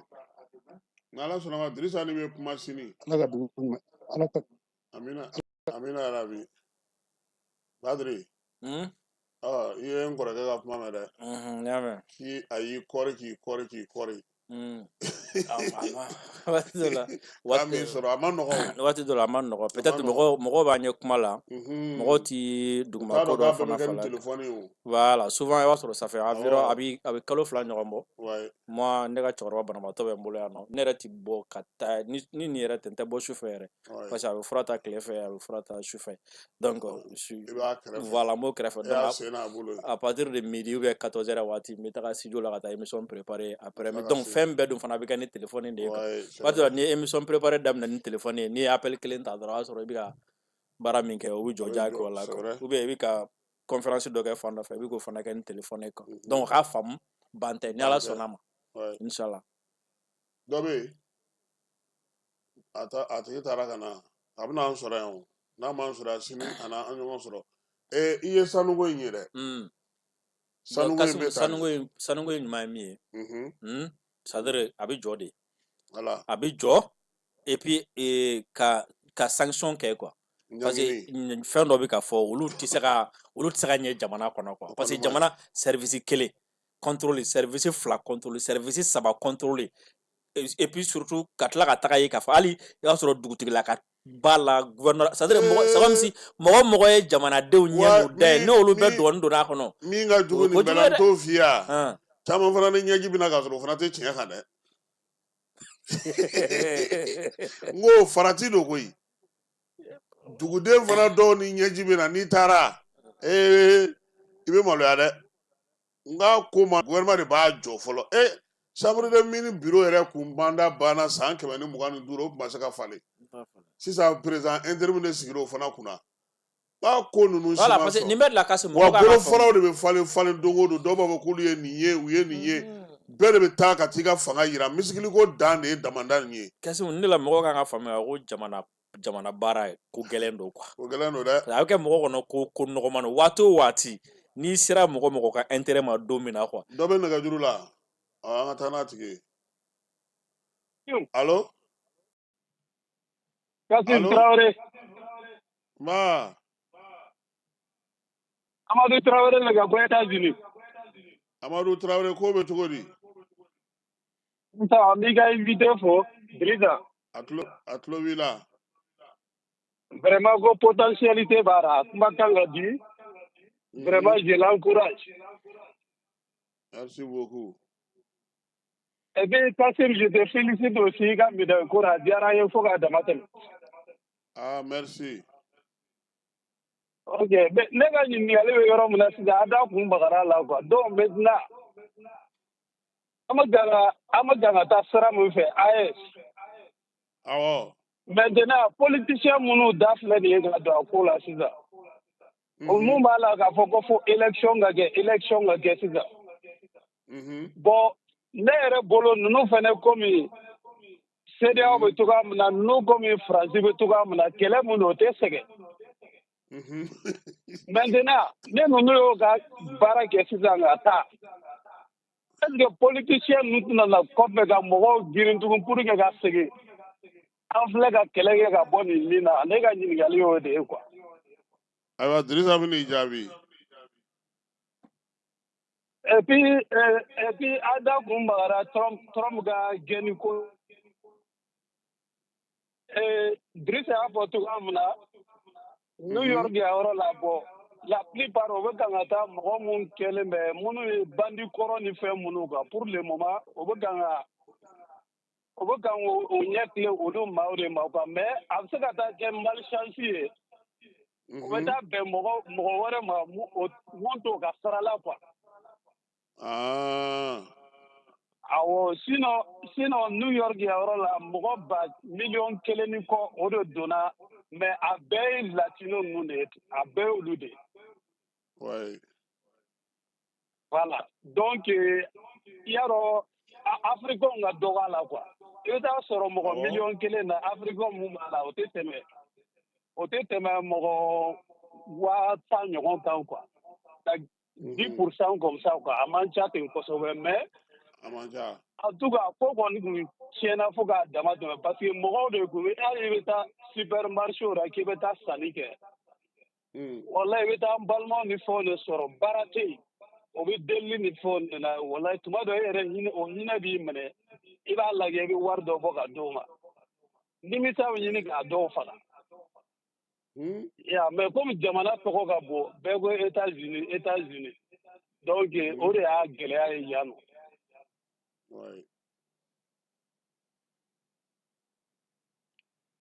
Dirisa ko politicien kuma fila bɛ yen ne bɛ kelen lamɛn kelen ni mɔgɔ tɛ ɲɔgɔn faamu la o kuma fɔlɔ ye jumɛn Kasimu Mali constitution kɔnɔ a ye parti politique daga a ko ko parti politique bɛ se ka fanga ɲini quoi constitution de y'o garanti o ye droit ye quoi o la ni mɔgɔ min ko ko fanga nɛgɛ bɛ na n bɛ fɛ ka fanga sɔrɔ a ye fanga di yan o y'i ka droit ye i m'a faamu wa a ka dir'i ma a ma d'i ma an sɔnna ka d'i ma an ma sɔn ka d'i ma o y'anw fana ka droit ye mais i ka droit ye k'a fɔ ko fanga nɛgɛ bɛ na donc ne bɛ fɛ mɔgɔw k'u tile k'o fɔ constitution de ko ko an fana ni fanga ka kan donc an ka taa élection na walasa an fana ka fanga sɔrɔ o ye fɔlɔ ye min na kɔni ni mɔgɔ tɛ ɲɔgɔn faamu o la o ye k'a fɔ ko retour à l'ordre constitutionnel o ye fana namara kuma ye o ye namara kuma ye kana an ka ko kɛ bisi kɛ po ye o ye namara kuma ye Kasimu ordre constitutionnel ko ordre constitutionnel bamanankan ye min ye ko constitution ye sariya minnu fɔ ko jamana kan ka mara togoya min na k'an ka mara ten o de ye ordre constitutionnel ye o ordre constitutionnel la premièrement a ko yanni ka élection kura kɛ ko Assimi bɛ taa n'a ye o jɛlen don o bɛ constitution kɔnɔ mɔgɔw taara kala filo kan o ye fɔlɔ ye filanan ye min ye n'i ko ordre constitutionnel constitution b'an kelen kelenna bɛɛ janfa jagoya ko la défense de la patrie est un droit pour tout citoyen constitution ko ni mɔgɔ nana bi jamana kan ko e jagoyalen don k'o tigi kɛlɛ n'i ko retour à l'ordre constitutionnel n'a fɔra i ko Faransi binna Mali kan i jagoyalen don ka Faransi kɛlɛ dɛ n'i m'a kɛlɛ i ma retour à la constitutionnel i ma non i t'o kɔnɔ Kasimu i t'o kɔnɔ o de la o de la n ko an bɛ ɲɔgɔn faamu n'i nana ko c'est à dire bɔ k'a fɔ jamanadenw ye jamana la hakɛ de bɛ ne bolo ka jamana mara n bɛ fɛ k'o hakɛ de exercer n bɛ fɛ ka fanga sɔrɔ y a pas de problème mais kana fɔ de mɔgɔw ɲɛna bɔ retour à l'ordre constitutionnel n'a ma na ordre constitutionnel kɔnɔ kɛlɛ tɛ ban c'est pas vrai parce que Dirisa ne yɛrɛ ye fɛn dɔ ye olu ka sɛbɛn na o ye ko ni a sina ye u ko retour à l'ordre constitutionnel ko ka élection kɛ ko walima ko ka transition architecture falen transition architecture bɛ constitution ordre falen jumɛn fɛ ayi architecture ka falen ka mun de kɛ ayi n'a faamu o mais transition architecture bɛ constitution falen jumɛn fɛ ne m'a fila faamu dɛ u ko parce que o la ne ko n'i ko fanga dɔrɔn moi je suis d'accord i ko retour à l'ordre constitutionnel ko ka constitution min fɔ k'an ka kɛ ten o kelen kɔnɔna la i ko exilé politique ko mɔgɔ minnu bolila politique mɔgɔ minnu bolila ka bɔ jamana kɔnɔ ko olu ka segin ka na alors que e ma taa constitution ɲininka ko constitution ko ni mɔgɔ min farila jugu ka jamana kɛlɛ ko constitution ko ka mun k'o la ordre constitutionnel ye jumɛn o ordre constitutionnel la ko intelligence avec puissance extérieure a b'an ka jamana taxi kɔnɔ don an dun y'a ye k'a fɔ code pénal ni code de procédure pénale kɔnɔna na mɔgɔw bɛ yen sisan kɔni mɔgɔw ka mun farati dɛ minnu bɔra k'a fɔ don min na don min na CSP bi attaque daminɛ mɔgɔw bɔra politique mɔgɔw bɔra ka vidéo kɛ diɲɛ bɛɛ ɲɛkɔrɔ ka CSP mɔgɔw wele ka rebelle wele ka fan wɛrɛ mɔgɔw wele k'u ka na attaquer a ma kɛ ya ne ko ko tigilamɔgɔw ka segin ka na o ka segili ye ordre constitutionnel de wa ou bien o désordre constitutionnel farati bɛ kuma donc an ti ɲɔgɔn sɔrɔ ordre constitutionnel ko kuma la parce que ne yɛrɛ bɛ n'o fɔ mɔgɔw ɲɛna min ye code pénal ni code de procédure pénale kura ye mɔgɔw k'a ɲini k'a kalan sinon fɛn dɔw b'a kɔnɔ n'a fɔra ko k'a lawaleya ɲɛ 40 ma bi non mɔgɔ caman bɛ sɛgɛn dɛ a tɛ ɲɛ mɔgɔ caman bɛ sɛgɛn a tɛ ɲɛ o de la parce que i b'a dɔn waati dɔ la ne ko n ko n'i bɛ kɛlɛ la waati dɔ la il faut être réaliste et pragmatique par exemple mɔgɔw bɛ k'a fɔ bi olu yɛrɛ o kuma kelen na olu yɛrɛ ka suggestion caman ye jumɛn ko jamana ka négocier ni marifatigiw ye mais Kasimu n'a nana ordre constitutionnel la négociation t'a la dɛ ordre constitutionnel tɛ sɔn o t'o kuma la constitution kɔni ye marifa ta jamana kama non jafatigi ma tu es criminel i bɛ combattre comme criminel bon o waati min na i bɛ ka ordre constitutionnel réclamer e bɛ ka tila k'a fɔ ko ka tila donc a fɔ dɔrɔn vraiment bon parce que nomination bɛ ka kɛ n tɛ ka n tɔgɔ mɛn ou bien a président a dɔw de tun y'o fɔ k'olu tun ɲɛna ko premier ministre kura bɛna t'olu ɲininka o ka mɔgɔ dɔ minɛ u bolo o tigi don k'olu ɲininka yan'a ka gouvernement dɔ bɛ nɛgɛjuru la allo maliyɛnw n'u ka kɛlɛ don allo allo balimakɛ i tɔgɔ n'i jamu Sama Sidibe ka wele ka bɔ Itali Sama Sidibe Sidibe an tulo b'i la i ka ɲininkali ye jumɛn ye ne b'a fɛ ka hakilina dɔ di bi komi an b'a bɛɛ fo fɔlɔ ala ka sutura de ala ka dɛmɛw kɛ amina ya rabi vraiment an b'a wɛrɛ fo an minnu bɛ k'an kunnafoni an yɛrɛw ka kan na Daralo tɛ kɔni a ye Garalo tɛ Sama Sidibe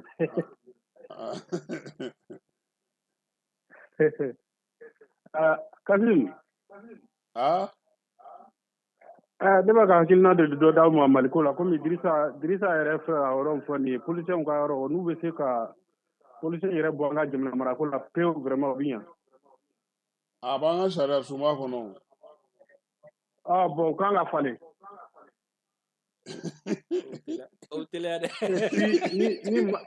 ko ni maa ye maa fa fɛnɛ o sariya ninnu bɛ yen ko u ka waleya quoi ni maa ye maa fa ka sɔrɔ a jo tɛ i k'a fa o kɔfɛ ne bɛ jamana la cogo min na militaire tari civil tɛ se ka an ka jamana mara ala zungasiw tɛ se policiers tɛ se militaire dɔrɔn de bɛ se k'an dirige u ka jamana to militaire bolo ka taa n'a ye u ka wote ko fana bɔ yen pewu an mago tɛ élection na u ka élection ko to yen bɛ min fɔ aw ye Maliko bɛ cogo min na a bɛ ka jamana mara kɛ ni cogo min ye i nana ni silamɛya n'an k'a bɛn sigikafɔ an ye kɛ siɲɛ jeli o ma taa o si tɛ marisi an ka jamana kɔnɔ tiɲɛna an ye dɔ kɛ minɛ ko Asif ka sari a ka kaso kun dabila k'u ka kɛ fagali ye n'a fɔ jamana nin ka ɲi yɛrɛ n'a ma kɛ fagali ye n'a sigi silamɛ ko ni an ye kelen ye an ka bɛn sisan hadamaden maloya t'an na an tɛ siran ala ye an mago tɛ foyi la quoi an tɛ maloya foyi la ayiwa a faamuna voilà n'a ma jamana mara ni kɛli sɛbɛya ka bɔ silamɛya ko ni fɛn ninnu kɔnɔ an tɛ taa dɛ d'accord an y'i ka hakilina faamu voilà an bɛ dugawu kɛ ala ka jamana ta ye ala ka jamana basigi amina yarabi i Sidibe Dirisa an ka waati banna pewu techniciens tun ye wagati min fɛ an tɛmɛn'o bɛɛ lajɛlen kan sabula an kan ka jɔ 30 n hakili la an bɛ fɔ pile la sa dɛ ou bien -3 de la ni kuma kuncɛ kuma min b'i bolo sabula baabu tɛna ban min ye maliyɛnw ye olu miirinaw ka ca n'ala sɔnna a ma an na fɛɛrɛ ni dabali kɛ parce que nin baabu sugu ninnu b'a to mɔgɔw bɛ fɛn caman faamu ka tila ka garisɛgɛ don olu yɛrɛ ma fana o fana ka se ka wagati dɔ sɔrɔ an n'u ka se ka ɲɔgɔn masala kosɛbɛ baabu nataw olu kɔnɔna na i y'a fɔ cogo min na sisan ma sɔrɔ den kasi daminɛ an ma mɛn a la kosɛbɛ fɔlɔ donc fo k'an ka kɛ walasa ka ala naani a ma nɔgɔn dɛ a ma nɔgɔn dɛ donc ka i fo kosɛbɛ ka halisa ka dugawu kɛ jamana ala ka kisi a ye kuma laban minnu fɔ ne kɔni bolo dɔrɔn mɔgɔw kan ka min jateminɛ jamana in kɔnɔ dɔrɔn o y'an ka lajɛ dɔrɔn mun de ka ɲi an ma ni mun de ka ɲi jamana in ma quoi parce que ne ma da la n'a sɔrɔ ni ka bere ta ɲɔgɔn fɛ Bamakɔ cause wɛrɛ la nin waati na min ni jamana ka basigi tɛ kelen ma nafa y'a la kosɛbɛ quoi donc vraiment an ka ɲɛsin jamana in ma bɛɛ k'i hakili to i ka fɔta n'i ka kɛta la bɛɛ k'i ka hakili to i ka wulikajɔ la et puis n'an fana bɛ tugu mɔgɔ mɔgɔ kɔ an ka jateminɛ jamana bɛ mun sɔrɔ nin kɛlɛ in na o nafa ka bon kosɛbɛ ka merci beaucoup Dirisa Memeta an b'i fo k'i waleɲuman dɔn i nana ka na wele jaabi bi su in na n b'a dɔn k'a fɔ a ma nɔgɔn an bɛ bɛɛ lajɛlen fo ka bɛɛ lajɛlen waleɲuman dɔn n'Ala sɔnna a ma sini nɛgɛ kanɲɛ 9 kibaruyaw an na ɲɔgɔn sɔrɔ Falaye Keyita tun bɛ ale ni Keba Jalo ala k'an bɔ su la ala ka dugu ɲuman jɛ an ka ɲɔgɔn dɛmɛ ka binŋɛnikɛlaw ni maafalaw ni walijugutigilamaw kɛlɛ a y'anw dɛmɛ an k'aw dɛmɛ ka binŋɛnikɛlaw ni maafalaw ni walijugutigilamaw kɛlɛ n'a ye kunnafoni sɔrɔ binŋɛnikɛlaw ni maafalaw ni walijugutigilamaw kan a ye nɛgɛjuru ci dɛmɛso la nɛgɛjuru sira fɛ wari tɛ sara min na 80 00 11